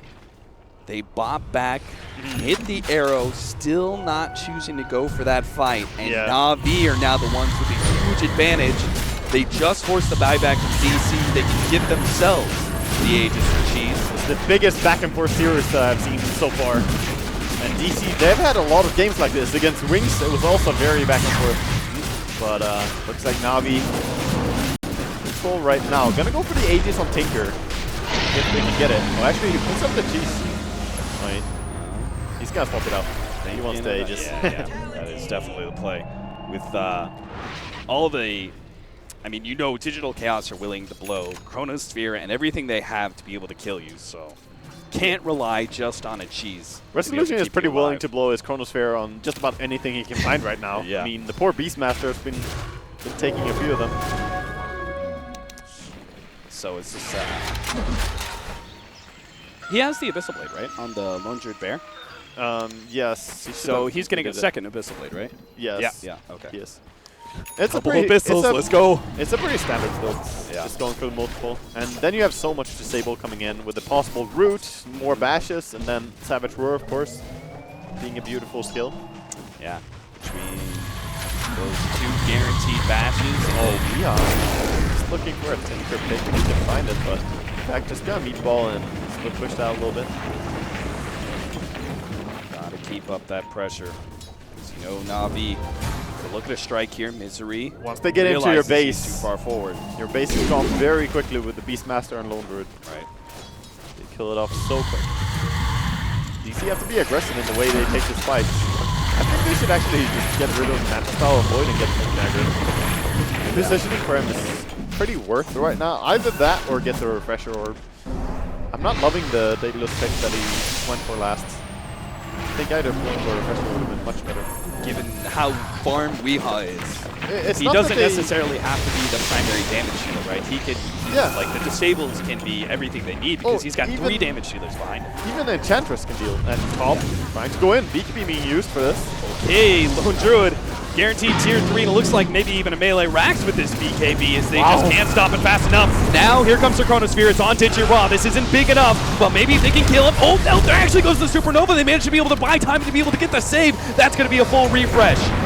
Digiraw Heals up to full off of that Supernova, and Digital Chaos have blown their BKBs. The Spin to Blast onto Artstyle is going to be able to get the one-off kill there, but Digital Chaos still don't have enough to guarantee win this fight. As now Na'Vi start coming forward, Digital Chaos all low. They're going to have to give up their melee racks. There goes that counter item to the Tinker. It's they all get the the disable Invoker. onto Dendi. DC, they've given up a lane of racks, and now they just need to get back to battle. But now he gets bashed up. Weehaw managed to get the save there from the Cold Embrace, but they got the roar on him. He has to go back to the Fountain Rain, heal himself up, actually push it forward. Deafening Blast takes out the Bear, Tinker now coming going in. for Dichira. Sineko trying to help out, but he can't just stop it. Dendi comes in, pulls up one, going for another one. Misery, he's going to be target. No, he gets bashed up. There goes that Aegis. Misery still down. Dichira, he managed to barely heal himself up with the cheese. He's still going to go down. Dendi right in the middle of this rearm, trying to stop it, but no. He ends up going down. 2 minutes on the clock with no Marona buyback. Chase is going after General as well, just Move. trying to catch more. He's trying to get it. Shadow 5 more Blade. seconds. Shadow Blade TP out. Point Arrow blank go. arrow will stop that one, but they don't have the vision. They're trying to be able to catch this. And meanwhile, they bring down the Phoenix as well, chasing with the Winter Wyvern and Invoker. Great kills there. Wow, this game, it's just so intense. 10 more seconds. We'll have the buyback for the Tinker up in time. But DC with 2 racks down against a Lone Druid, there's no way they can just sit in their base anymore. No, DC have to go. They're definitely on a clock here where they want to push and even out the racks at least. They're in such a dangerous position, having no tier 3 tower bottom.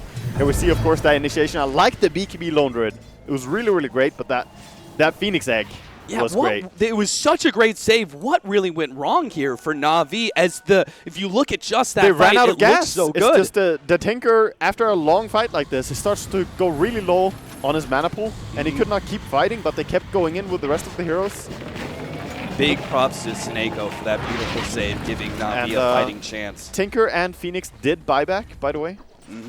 So they were forced to come back into this.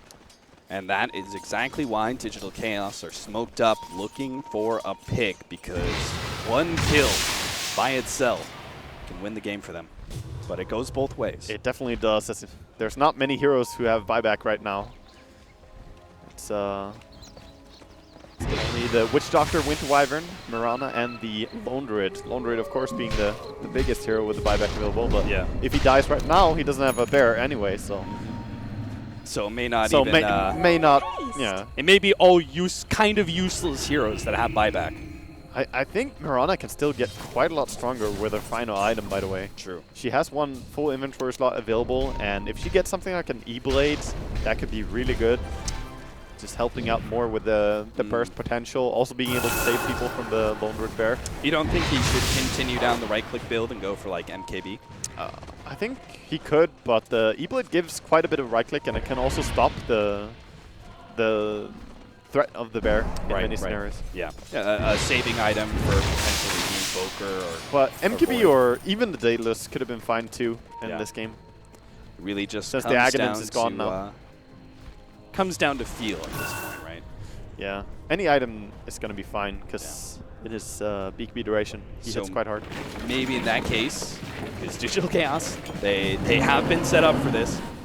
They can sit back because the buyback was used on the Tinker. They forced enough. They don't have to continue to be aggressive. Maybe they sit back, spend their time farming, get those next round of super late game finishing items, the finishing touches on these cores, and force Na'Vi to be the ones to attempt to go high ground. But that is still a dangerous proposition. Letting Na'Vi determine the pace of that game by giving them the opportunity to push into you, even if you win that defense, you still may get mega'd and be forced into a situation where you have to all-out push into the enemies. So yeah, and the danger of getting picked off in this game, DC actually have a smoke available in their shop. I feel like they never run out of smokes. I don't really know how. But Na'Vi, they have 3 minutes until their next smoke, so there's a little bit of a timing window here during the buyback being down, where DC could go for a smoke play.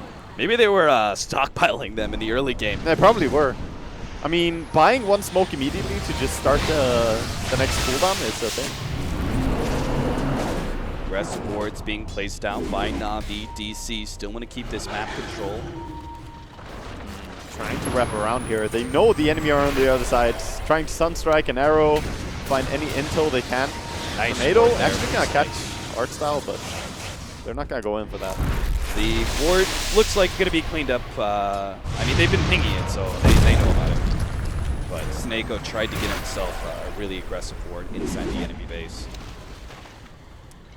This Arcane Rune Invoker just having fun. Sunstriking so quickly again. Octarine and Arcane Rune on Invoker. I kind of feel bad for him that they didn't get to take a fight during this. He's like, who needs Rune, right? Definitely. Just have enough spells to always cycle. And I'm looking to art style and thinking, where is he gonna go now? Is he gonna go for a BPD next on his Witch Doctor? Because he's actually got 4.1k gold. There's so much money on everyone in this game. That ultimate. This late into the game, it doesn't do quite as much, but it's still definitely one of the decent threats. That Eggs upgrade. Yeah. Looking across all the heroes in the game right now, there's almost 40,000 gold stashed in just current gold. Like that they're holding on to, not items worth. Yeah. Which is very funny. But of course, buybacks are big. We're 72 minutes in now. Both teams trying to respect a lot. I like this BKB pickup, though, for Dendi. Yeah, at some point you need a BKB, and he's just trading off a little bit of his nukes in order to be able to go more aggressively into the center of the fight. Yeah. But he still has to be careful about some things, though. Wind Wonderman ulti, the Enchantress and her impetus damage, and of course, the Chronosphere. Yeah.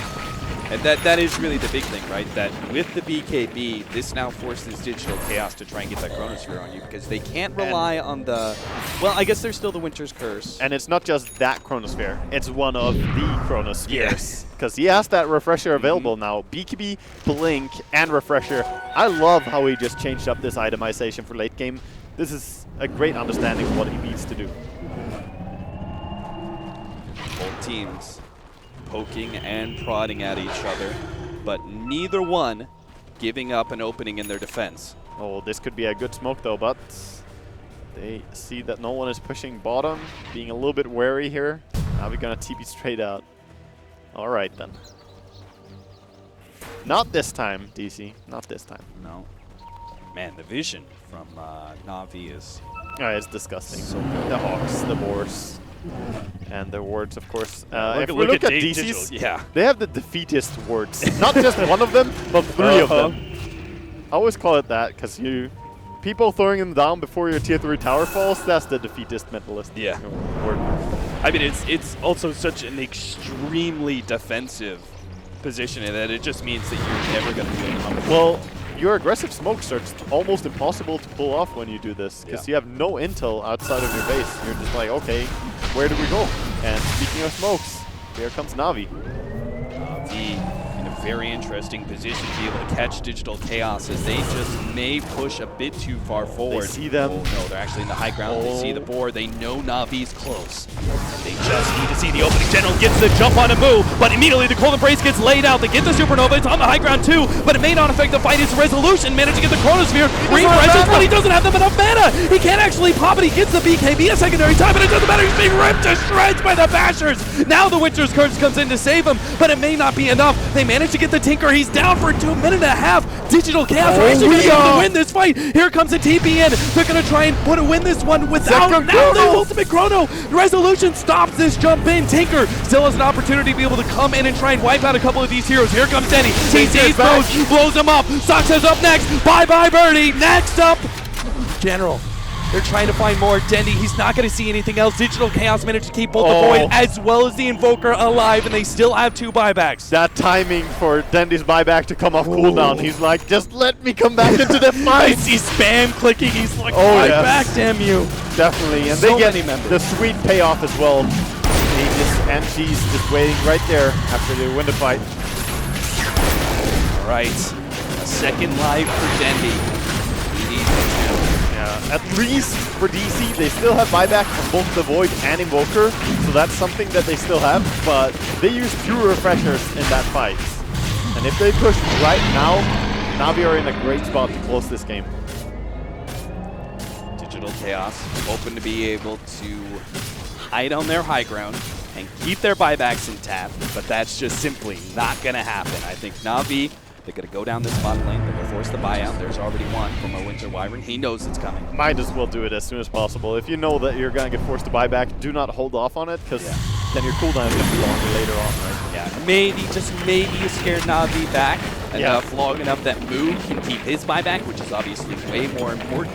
Maybe the stalling tactics of Splinter Blast, and it looks like it might actually work here. Navi are not in a position to be able to push forward into the base, so they will keep that critical buyback. And these little things that we're talking about here may not seem like so big, keeping one buyback on one of the 4 damage dealers that you have, but when the margins here are so razor thin, every little bit helps in that final clash. And that's where it's just so nerving to play against a hero like Tinker, because you know he has Aegis now, he's going to be very aggressive, he could look to just initiate on anyone, and the Chain Hex, there's no getting out of that, unless Winter Wyvern is there to save you. So they really have to play close and make sure that they have the Lotus Orb counter Dendy. Dendy farm, I don't know what you're possibly going to be able to get this late to game. I mean, he's 9 slotted right now, I guess, but he's farming for wards and stuff, I suppose. It's not like his supports are starving or anything. They're looking pretty good on their end in terms of item progression. Well, Digital Chaos are happy to try and wait out the Aegis. I don't imagine Navi are going to give them that opportunity. I'm sure this high ground push will be coming before the Aegis is down. It's just so risky for Navi as well to force a full 5-man push when there's Refresher, Void, and Invoker. We saw in that last fight, if Void did not run out of mana, that would have been so sad. Actually, he needs to somehow get a little bit more mana into his pool because he has 900. So when he goes, he doesn't have enough to use 2 Chronospheres. What do you need to swap out? You need to like get a Scotty to swap out for one of those there's damage items. There's no mana boots on your team or anything. I don't know. Maybe he needs, Saxa to pick up a bottle and start bottling him. Get a mango. Operation. He needs Operation a mango. Mango. All right. Yes, that's what he needs. All right. Let's see. It's quite important. It really is, because normally when you have Refresher on Void like this, you definitely want to use your 2 Chronospheres after each other and chain stun something. You don't want to do it 2 times in a fight by a different moment. Yeah. Also, this Mjolnir effect looks really crazy on Moo. I haven't paid attention to it, but the red lightning is kind of cool, dude. Oh, well, yeah. Oh, that's the compendium. in work. Yes, and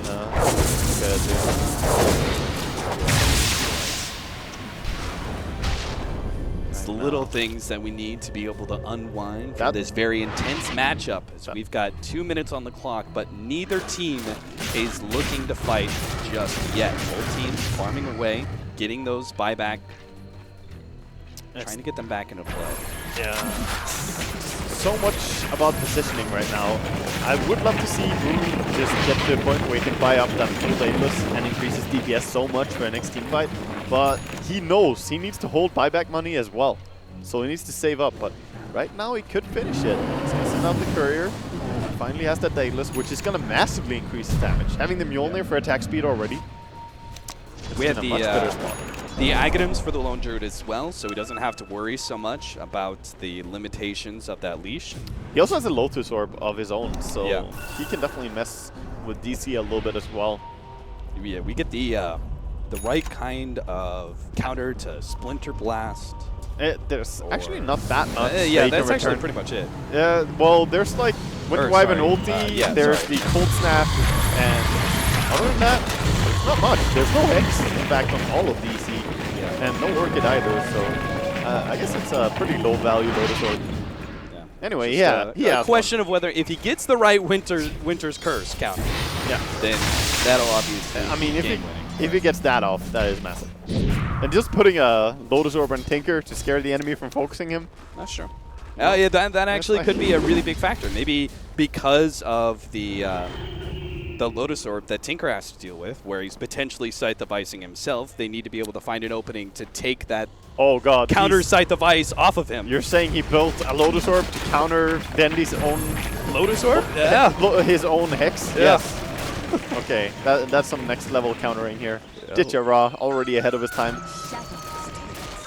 Mirana Invis going off again, but V-Hawk has seen them. Gonna be hard to find anything here again for DC. Probably just gonna waste their time. Those next round of wards should be coming up though for Digital Chaos. Maybe they can finally get themselves some aggressive vision rather than the 3 wards that they had in base. Yeah. Not really giving them too many opportunities. And They're just kind of blind moonlight shadowing and running out. Sport Life is looking really good on both teams right now. On one side, you have Weehaw buying all the wards for you, and on the other side, you have Dendy sponsoring the supports quite heavily as well. So it's never been easier to get your acquiring items is easy now. Uh-oh, no! Count out. Scythe of Ice. He's going to be abyssal up. He's popped. There is no way for you to get out of that one. You can't afford to be that far forward and just TP out right in front of the enemy. He needs to have Saxa behind him if he's going to be like that. Yeah. It's just a little bit aggressive of a play. He's going to be forced to buy back for sure. Na'Vi, they know what they can make happen with this. And we'll see. They can get the correct initiation. Void still has no solution for his mana problems, by the way, so I don't see any Mango in sight, Capitalist. It's going to be harsh. We'll see whether or not he's able to get off that second double Chronosphere, because it's obviously going to be needed. Buyback will be down for Moo in this next fight. His positioning also going to be rather key, as DC have to hold the high ground. One lane Rex, there goes Digital forward, Chronosphere, managed to catch 4! Oh my god, Resolution now with the refresher, but again, doesn't have enough mana, but still, they have the Deafening Blast, they're controlling Digiraw beautifully, but the Supernova on the other side of the cliffs, and Echo clinches it at the moment of despair, as now Digital Chaos gonna lose one. Misery's already down, blown up by the Dagon here, and now the fight slows down. Digital Chaos retreat back to their high ground while Na'Vi do the same. Moo jumps forward and gets the Spirit Bear, a free pickoff. Yeah, so he has to use the resummon there, but DC still have that Void ulti. I wonder how glad they're going to be to take a fight, though. Enchantress is a big part of their damage. Na'Vi, of course, just taking it easy. At the same time, so is the Spirit Bear. They can take that one away from Na'Vi. And this is the most evenly matched I've seen two teams in a very long time. This late to the game, 82 minutes. Just crazy, and Soneko is making massive plays. Not just that he picks up the guy who's being focused, he makes sure to do it in the best possible position always. Yeah. Putting himself where it's so hard to reach and get to, because there's definitely a lot of attack speed on the side of DC, and he could die, but nope, he's got that positioning down. What a crazy, crazy game. Na'Vi not feeling it. Not gonna go for the high ground push with a cooldown on their Spirit Bear, no Aegis, no Witch Doctor, and no Supernova either. Yeah, it's just gonna be hard to go straight off. I think they want to have the resummon again. That's the biggest thing. Sure, having a Witch Doctor is kind of good too, I suppose. Na'Vi, they're starting to set up now. Witch Doctor, of course, has travels. Gonna be TPing in. Oh, Weehaw! Did he just catch him? Dendy is going to be right on top of that ice while tries to go for the rearm, but now the Chronosphere in turns catches Dendy. And they're going to be able to take him out for 2 minutes and maybe force the buyback. He does have buyback. Spirit Bear as well. Managed to get the Abyssal Blade onto Saxa. Dendy doesn't want to blow his buyback just yet. Range Looks Rax like was picked that'll up, cost by them the the way. Spirit Bear. Range Rax went down to the Beastmaster ratting. And second bear is dead. 8 seconds cooldown on it right now. Looking for more. Seneko will be able to get the dive away, but Weehaw, he's a quick bugger. He might still be able to catch somebody here. Digiball spots him right as he TP's out. Not going to be able to catch him there. Scouting Roshan, not up yet just yet. Tinker, It's 87 difficult. seconds. Look at that. I was wondering what that was going into, the ultimate orb he had earlier. That is a full Mjolnir now. And I was just about to say it's difficult for Digital Chaos, even though the Tinker is down and they want to be able to force that buyback. It's difficult with 2 lanes of racks down and even the range racks down at the bottom lane. A completely exposed melee racks is all that's left standing between them and Mega Creeps. It's so close.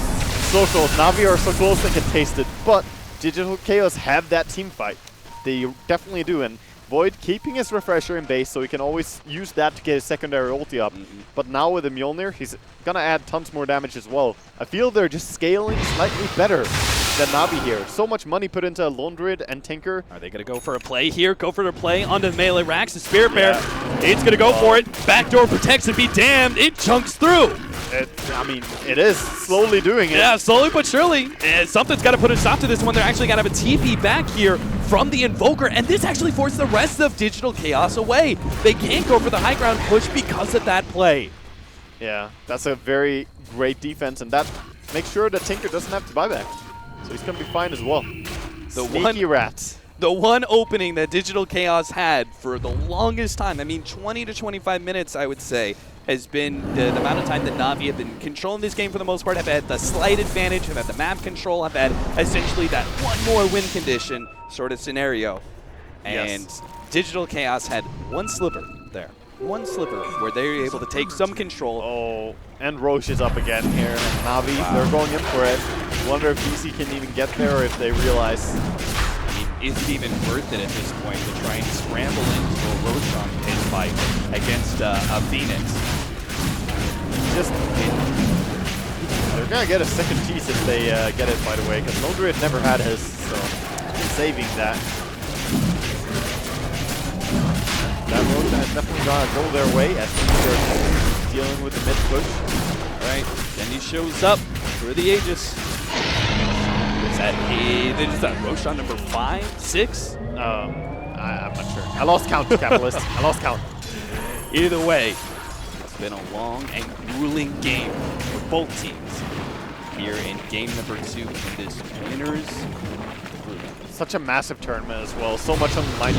Resolution makes the jump in. They managed to get the Chronosphere onto 2, focusing down Digiron first, but remember that cheese is going to be able to come into play. The Supernova actually managed to catch and once again save the Lone Druid while Dendy, right in the middle of all these heroes, they get the Winter's Curse on him, but it also stops the damage from that Meteor Blast, and now DC have the opportunity to go back through. That Winter's ultimate might actually kill Misery. They managed to get another Chronosphere, and now the Meteor Blast over the top. They managed to take down life number 1 of Dendy, and Seneko will also fall. But now Dendy's back, and he sees the opportunity to be able to end this game outright, but maybe he's too far forward. Resolution, he managed, the Savage Roar! It gets him off of Dendy. Dendy's still trying to back himself away. This splits the blast a little bit more. Resolution going for it the side device. A little bit more damage.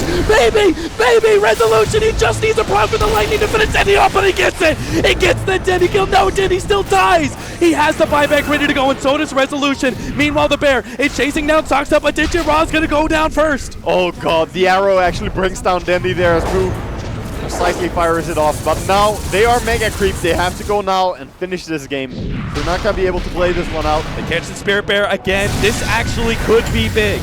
Yeah, the BKB goes down. They know they have to save this Bear, but another bash comes through. The Sunstrike also going to be able to land and finishes it off. And now he has no Spirit Bear, even if he buys back. He can buy back and buy Refresher Oil. Oh, wow. He can actually do that. That would be insane. He can actually buy back Refresher and then have his Spirit Bear. And he might get forced to do that. We'll see as DC are pushing down the mid lane. But these mega creeps, they're hard to kill. Saxa is really struggling trying to bring them down. Divine Rapier on an Invoker. Full right-click build here from Weehaw. He's got something to prove, even if this isn't secret. If he could He's take gonna the do top it. Of the secret. There it is. The Refresher, a second Spirit Bear, and this is something that Digital Chaos may not be expecting. Something that turns the tide into Navi's favor. 25 seconds left on the Tinker, but the buyback is inevitable at this point in time. There's no way he can leave that one. DC threatened to go straight for the throne, but now bounce back. Take the tier 3, start retreating. Navi, they've got Megas. There's not necessarily a whole lot of need, but now the Moonlight Shadow, the fake back, go back in. The Spirit Bear is actually going to start threatening these tier 4 towers. Necro revealing them, they can't get in and find a pick, get anything. And meanwhile, their base is also being ratted. Yeah. Just slowly, this Spirit Bear. Oh, they catch a Spirit Bear. The Spirit Bear actually may be decent here. That's a good pickoff if they can get it. Move. It's the arrow just in time. Now the Cold Snap. It's going to be able to control the Spirit Bear. We've never been so excited about a summon kill like that. But again, any razor-thin margin that goes one way or the other for these two evenly matched up teams can mean everything. 60 seconds for a Spirit Bear, but it's all up to Tinker. It's all up to Tinker right now. Keeping the lanes pushed in, make sure that they don't get to their base. Of course, he has no buyback though. So he's really got to play a little bit scared. And of course, DC trying to make their way to the base again.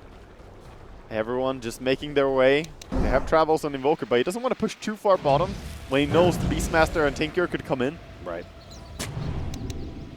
Your team does seem to be able to handle Megas pretty well. You already had the Invoker with the Mjolnir earlier. They but just have so much farm on the side of DC. That's how they handle it. Yeah. They're just really, really farm. Well, compendium predictions. Yep, I think you 90 know plus. 90 plus, almost 900 CS for the Tinker. Doesn't get crazier than this. Double blinks in, triple blinks in, DC! Oh, they're grasping in the dark for anything to be able to seek out Na'Vi, but Na'Vi already back in the pound. They're going to go straight for the throne here, trying to threaten Na'Vi as immediately as possible and force them into an air. Here comes the Chronosphere. They're catching out Seneko, but the Lone Druid's right in the middle of everything, going for move first. The Refresher goes out, Primal Roar onto Weehaw. They get the ultimate onto him, but they're controlling him well enough. They get the kill. That's going to be the Divine Rapier on the deck. Now mass buybacks. DC threatening to be able to try and get back out of here to be able to save anything here. Resolution is going to be the target. Supernova goes down, and now a Chronosphere. It whiffs everything but the Supernova will go down, yes, sure, but Na'Vi are still in good control here. The arrow comes out, Artdale, he gets caught, but they're going for the throne. DC, you're in trouble. Na'Vi, they've taken their tier 4s, they're beating on the throne. Oh my god, they're gonna do it. Na'Vi have done it. Na'Vi have claimed the groups. 4-0 taking out DC, and a 2-0 sweep as they go for the throne race. Look Na'Vi are back, baby! Those are some big smiles after that. 91 minutes, 27 seconds, and it came down to that. A TP into the enemy base. Dear God. There is no question about who deserves to move forward in this group. Na'Vi have done it. In an hour-and-a-half long game, they have proven themselves trial by fire against Digital Chaos in and this not a game number 2. single loss in the group stage as well. That should be mentioned. Na'Vi, extremely good performance here, going 4-0 in their matchups. Unbelievably, absolutely astounding, the way that match went. Yeah, that was some next level fights as well. So many things going down. Huge credit to Soneko for his amazing Phoenix plays, his many saves with the Aghanims. I have not seen one game where so much impact was done by a Phoenix, not by the Sunray. By the Aghanims upgrade. By the actual Was ulti. that 3 saves he got successfully, if not more? If not more, yeah. There was too much going down in the team fights to actually see everything in one go. Insanity. Absolutely insanity. Lost for words right now. It's. I mean, we have to give props to Digital Chaos, though. For sure. They pushed that to the very edge. If they won this, who knows what happens in Game 3. Maybe Navi's broken, and DC managed to come out on top. But DC obviously proved, after that Game 1, obviously not really great, but Game 2, they proved they can stand up against Navi, that they are a very strong contender, and probably looking at second place in this group with this kind of style. DC are, they're a serious threat for anyone who wants to secure upper bracket here in Group B. So, your thoughts on the other two teams? I think that Wings are probably the strongest out of Wings and Secret, but I think DC they're showing themselves. And if not in this game, then in the previous performances, I think DC are just really strong. All right. Where'd you have Navi originally? In my prediction? Yeah. I can't remember, but not Cause higher than... English analysts obviously had it pretty low. I think top 11 was my prediction for Navi. All right, well, they may be looking at an upset on that one. Maybe Navi, higher. Top of their group, 90-minute game. Analysts have so much to talk about it. Let's give them their time. Yes, they do indeed. Thank you very much, Cap. And, wow, what an incredible game in Group B. We didn't have to wait long for an epic, did we? And let's find out from our 3 panel members exactly what they made of it, as we've got plenty to look back on. Black, we'll start with you. You attempted to be calling this like the throw many times in that game, but in the end, Navi have come through. For me, what I didn't understand is it really felt like Navi, they had like a huge lead at one point. They were already sieging the base. They had the base tower. They just needed to play it calm and just finish it. They had like a huge gold advantage, huge XP advantage, and in the end, they just like, maybe they were too emotional. They got like too happy because they could already smell the victory, you know. But then they just kept running in one after another. Like one person died, then 2 run up the hill without any vision. They get croned and then they die. Then they lose the top Rex randomly. It was like, I think they were sweating there for a moment. Like, as I said at the start, if the Tinker gets a good game, it's very likely they're going to win. And the only reason they won is because Dendy really carried them. After like a couple of missteps, he played those teamfights really perfectly. And I don't know. I think they dominated them much more than it looked like at the end, and they should have closed out the game much earlier, but DC definitely gave him a run for the money, and they made them pay for their mistakes. 91 minutes and 26 seconds, Charlie. It's a long game by any stretch of the imagination, one of the longest we've ever had in major history, and probably the longest game we're ever going to have during this one. It's unlikely we're going to have a longer one, you would have thought, but in the end, no, it's still early. It is still early, but in the end, Na'Vi have come through this group 4-0. Absolutely. Huge credits to them. You want to talk about MVPs, you want to give but this is very much a team effort. Great outdraft in all of their games. That last one, great outdraft by Black Dota. You really called so many of those picks. Maybe if Anti-Mage gets back in the meta, maybe you can actually play one of these games. But in all seriousness, great play out of Na'Vi.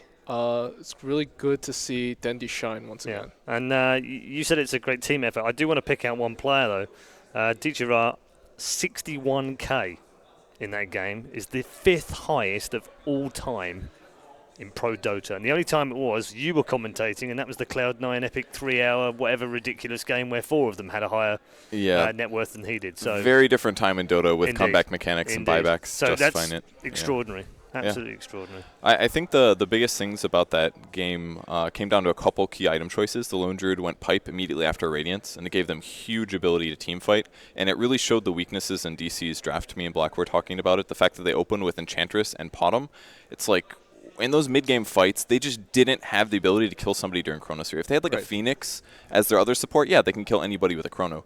But Enchantress didn't have the attack speed quite yet for them to get pickoffs, and it just put DC in this terrible position where even if the Chronos were okay, they missed their timings. And there was that like 10-minute period where Resolution whiffed a couple Chronos, and it just allowed Na'Vi to get back in the game despite DC having such a good early game. So I feel like they played that game very, very well.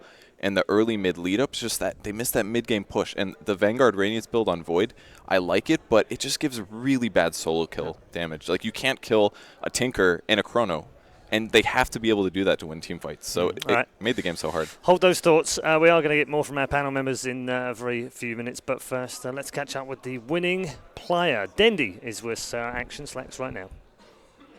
All right, I am Sir Action Slacks here with Dendy, and what a freaking game. You guys went undefeated in the group stage, and here you are. It's victory time. I got a very simple question, man. What happened over the last few weeks? What's different? What changed? I don't know. Some miracle happens here and there, Yesterday it was like every scream. Today you're first place in the group, so we are really happy.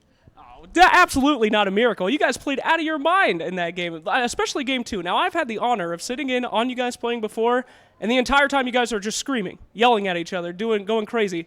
Tell me about what that atmosphere was like in game 2 during that base race. What was it like in there? Oh, I actually noticed that we are doing base race when it was almost over, so I was like, fighting, and the guy's screaming like, why are you screaming? What's wrong? And I'm looking, okay, Tron dead. Like, no fighting. Well, that's the most Na'Vi answer ever. There's stuff going on all over the place in that game. Okay, well, speaking of game 2, I'm really interested in your Tinker pick. He seems to be coming back. Why did you guys pick Tinker? Can you tell me a little bit about that? We felt that he really fits the lineup against us. So, yeah, that's simple. Yeah. Do you think we're going to be seeing more Tinker coming up? I hope so, but the same way, the game was so hard that, sometimes you just want the game to be easier. So I'm not sure about that, but I hope so. It's fun to play. All right, good. Now, you guys have beat a NA team, DC. You beat an EU team. You practice all the time against CIS teams. You're probably going to be up against China. Who are you most worried about coming up here from the Chinese scene? Wings, Switch Gaming Reborn, newbie. So all of them. You're okay. You're nervous about all of them. Well, that's good, right? Nerves keep you alive. Yeah, it's good. All right. Good stuff, man. Well, last one for you. Everybody says Navi's back. I think Navi never left. What do you think, man?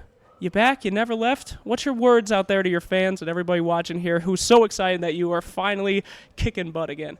I'm not sure if we left or not, but Navi is back! Navi is back! All right, Denny, you deserved a nice time in the pool, so go enjoy. Thank you so much. And we'll shoot it right on back to the analysts. Thank you a lot, guys. Yeah, he's deserved his time in the pool, and I can tell you the pool is very nice here at the hotel, so I'm sure Denny will be spending plenty of hours this afternoon in the pool. Well deserved it is too. Gents, we're going to take a look at some of the highlights, actually. Let's get the highlights up and running and show you some of the high points of Navi's play throughout this, because there are so many in here, not just good plays by Navi, but actually good plays by DC in here as well. We shouldn't forget that. Yeah, Soxa had an amazing early game, and it was times like, well, this fight went a little bit bad for them, but Cold Embrace really kept a lot of their heroes alive and allowed them to turn fights in a lot of cases. This was a good fight for Navi, though. Yeah, and at this point, this was the first time that Navi really got involved in the team fights. Up to that point, DC were winning every fight. Yeah. Yeah, DC did play really, really well. I think in a lot of ways they were the better team. They just simply got outdrafted. You saw Misery get stumped on that drafting phase, didn't know what to do, wanted to pick the Phoenix, but it got hard countered in the game before. I think he really just wanted more time to take another look at his game plan and what he should do. I mean, they used a lot of bonus time, Charlie, didn't they, in the first two picks and in the first two bat. I think they had like 5 seconds left after the first two picks and bat. I mean, you just can't do that. I mean, I spoke about it to Nahas, and he said they did it before because they're like a very versatile team, which I understood. But the difference was, in game 1, they did not. At the last pick, they had like 2 minutes left. Yeah. Here, they got the Navi picked Tinker. They had 10 seconds to respond, and they're like, what do we pick? What do we pick? Winter. That's not an answer. That's not the answer to Tinker. And in the end, even though DC won a lot of fights, you know, Tinker just kept farming, and once he gets 6 slotted, it's so hard for you to actually close out the game. And I think that ultimately like broke their necks. It really came down to Chronospheres. You have to hit the Chronosphere. That's your only option. I think we're going to see a few of those in amongst these replays as well, because some of them were absolutely fantastic. Yeah, especially that last fight at the Tier 1 tower, they led Winter Wyvern ult, followed up by Chronosphere. I mean, but every fight this entire game, it was so nice that just literally the difference between a bash or an arrow landing or a couple nukes. This one was okay. Yeah, it's got a couple. But he does get roared because of it. Like, if they use Chronosphere and they can't even kill a Witch Doctor, that's a bad fight. Yeah. The problem is he has to get off a great Chronosphere every single time. That's so hard to do. That's a lot of pressure to put on Resolution. Oh, that laser was so good. But they did still end up getting it. Every fight was so close. Dendy, this is probably Dendy's best team fight, I think, of maybe not the whole game, but he just completely shut down DC's ability to win that fight. He came through, cleaned up really hard. We jumped in time. We're still only 40 minutes in here, but we're only less than halfway through. This was like the first really good fight for DC, and that's because they killed Beastmaster before Beastmaster got anything off here, and they were able to clean up the 2 supports afterwards. Yeah. I mean, they got 3 in this fight, but then Navi also got 3 in the end as well, because they kind of chased them back into the base, if you remember. Yeah. At the end of the day, it's super hard for them to deal with Tinker. It's really funny because Blitz was back here during the game just telling Bruno, hey, you know, it'd be great if there was a hero that could gap close that was still in the meta that could deal with Tinker. And Bruno just looks at Blitz and he's like, sorry about Storm. It's not happening. Yeah, Storm's a hard hero to balance, though. He really is.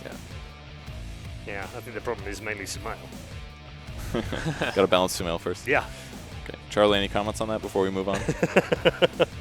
Oh, I mean, no. Okay. Yeah, all these fights were just so difficult for DC to win, especially at this point in the game where Enchantress, for example, only had like, I don't even know what that new item is called.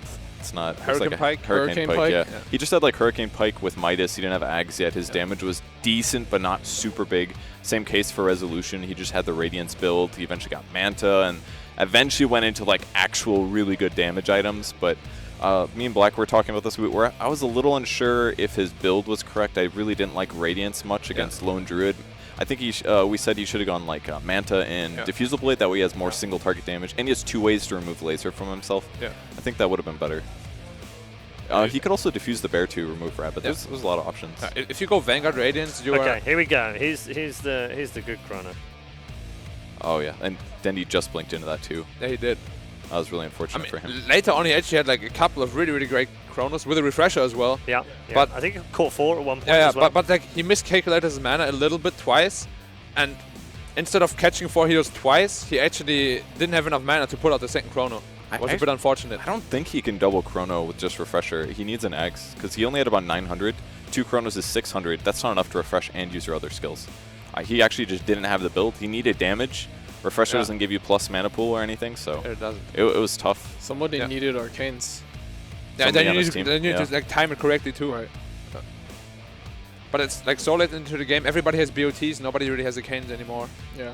It's, Yeah, like, he's four this is mana. a very What a chrono. this is a very Yeah, hard this game was the one. for- He just didn't have mana to cast the second one. Like he has the second one up right now, but like it can't really do anything. Yeah, he's always scared basically. He's Yeah. worried about the Tinker jumping in, hexing him, and then he dies, and he doesn't get a second chrono. So I mean, they need to find the Tinker with the Chrono, or they will lose team fights. There's Yes. no other way. And- And that is the problem with the draft they have. It's a very hard game for them to win. and Yeah. if they overcommit and they get Tinker, Tinker just buys back, and then they lose the fight anyway. So Yeah. every fight was just so difficult for them to take. And in the late game, he had Bloodstones, he had he had Aegis as well. Yeah. You have to kill that hero multiple times, and you only have one Chronosphere. How do you do that? I mean, even if you take a good fight, he would still just buy back. You don't have a pipe on DC, which, by the way, I think is a huge mistake. Because if you want to ever push against Tinker, you need a pipe. They didn't have a pipe. They didn't have a mech. Did they have Guardian Greaves? I'm not I too sure. don't think they did. They didn't have mech. They didn't have pipe. It's just impossible to push high ground against a Tinker in that situation. He will just rocket you. He will just laser you with an Aghanims. It will bounce on all heroes. Their marches are laying waste to you. You just can't push high ground. It's just not Yeah. possible. With that said, though, in those mid-game fights, it was... I mean, they did get nuked down by rockets and stuff, but at late Yeah. game, he didn't even have eggs, and at that point, I didn't think the pipe was really that useful then. And I kind of like the glimmer that the Winter Wyvern went for. They just didn't have a hero that could really build the pipe. Yeah. Everybody had to transition to damage, with the exception of Winter Wyvern. He can't get everything. Yeah, he went Vlads. He went like The Vlads was maybe the only He thing. went Vlads, Glimmer.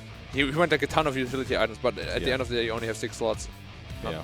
You're not still a bear. I honestly thought DC could win it here when they got those 2 pickoffs, but the split push, man. I do agree, but like it's really hard to keep track of. But like they lost track of their mini map there, because like Invoker bought back and beautied back in right away. Yeah. He probably could have defended that a little while with a deafening blast, but you know you can't really blame him for that. Like, there's no way in a situation that you have like the perfect overview. All right, It's just MVP of the impossible. series. Floor's yours. We're going to start with Purge. I feel like we have to give it to Dendi because he played Tinker so ridiculously well. I think as a whole they all played really great though, like consistently across roles. The one player that maybe underperformed a bit was Artstyle. He was like 1-9-0 game 2, but he eventually brought it back up. He had tons of items by the end, so I mean it was really a team effort. But I think you got to give it to Dendi most likely. Okay, guys agree? Yeah, I think Dendi for his individual performance, both games on the Nyx and on the Tinker, superb. But overall, I think this is mostly just a draft win out of Navi. It was DC didn't even play bad. It was just so hard for them to win those games because their heroes got countered so hard, or they didn't have the way to deal with Navi's heroes. Just wrapping up the series because we're going to go to a break in a couple of minutes. But DC, in the way that they've played in these first 2 games, they've still got to be pleased, Charlie, right? I mean, the series No, against, I the don't series think against they're Wings gonna- and then how they've played against Navi, not necessarily the result, but the way they've played. I think they're not going to be super cancerous amongst themselves because of it, but I think they're definitely disappointed because they didn't really give themselves a chance to win these games. They're never going to feel good about the loss. Okay. I think they're going to feel like they didn't get a chance to win because the draft was so bad. Okay, and Black, from the other point of view, Navi, Dendi's off to the pool. I don't know where the other guys are going to go, but they're going to be pretty chilled tonight. They get a day off tomorrow, another day off the day after that to just watch the Group C, D games, and they're in the upper bracket of the main event. I mean, honestly, it can't get better than that. You have like you deserve to rest first of all, and then you're gonna watch. They're gonna play against Group C, right? Like the They're winner done. of Group C. They're done. No. I mean in the main event. Who are they gonna play? The main event, they'll play in the upper bracket. Yeah. Yeah, against the winner of You don't Group know. C. You don't know. Oh, no, nobody knows. Not, No, no, it's nobody not done knows. yet. No. Well, but they really don't care. They're just gonna lay back. They're like, we did our job well. Who's gonna come close to us? They're gonna analyze. Do they have a coach? Here? They do not. No, not official coach anyway. Yeah. Well, I'm sure Arthur has a big brain with coming out of those drafts, so I'm sure he'll handle it just fine. Yeah. But they're just gonna relax. They're gonna have a good time, and they must be super happy for sure because nobody thought they would do it. Yeah. Well, They said Some that people in did, I they said guess. that in the interview. He said Yeah. we lost every scrim yesterday. Yeah, they did. And then today they go 4-0. It's incredible. And I can also Like, tell you as well, now I can say this because obviously they're done and they've done the group stage, they haven't won a game in any of the scrims. every team that they've played so far have No, beaten. I don't know about they- every team, yeah. but They have won. a lot of one. teams we heard Have from. they won one? They Okay, have won yeah. one. That's Not a ridiculous. series, but Yeah. they've won. They've won one game. One game. One game in all yeah. the scrims. That- Yeah. that They you were go really from super that. nervous. Super nervous about coming in today because Yeah. they just playing so poorly, and yet they delivered an incredible performance. That's like coming into the qualifiers to TI and winning TI. That's what that feels like to me right now. It's like I nobody mean- can predict that. To be CDC, fair, I huh? think they had a really great matchup against Secret in the beginning, and that gave them a lot of Yeah. confidence because honestly, neither of those teams were going into that match looked very good. Yeah. Yeah. All right. Well, thank you very much, Charlie, Black, and Purge. We are headed to a break, but when we come back, we do have more action from Group B, of course, the lower bracket game where two teams are fighting to survive. They will, of course, stay in the tournament, but they really want to be playing in the upper bracket. We'll find out who stays in and who plays in the lower bracket in the main event after the break.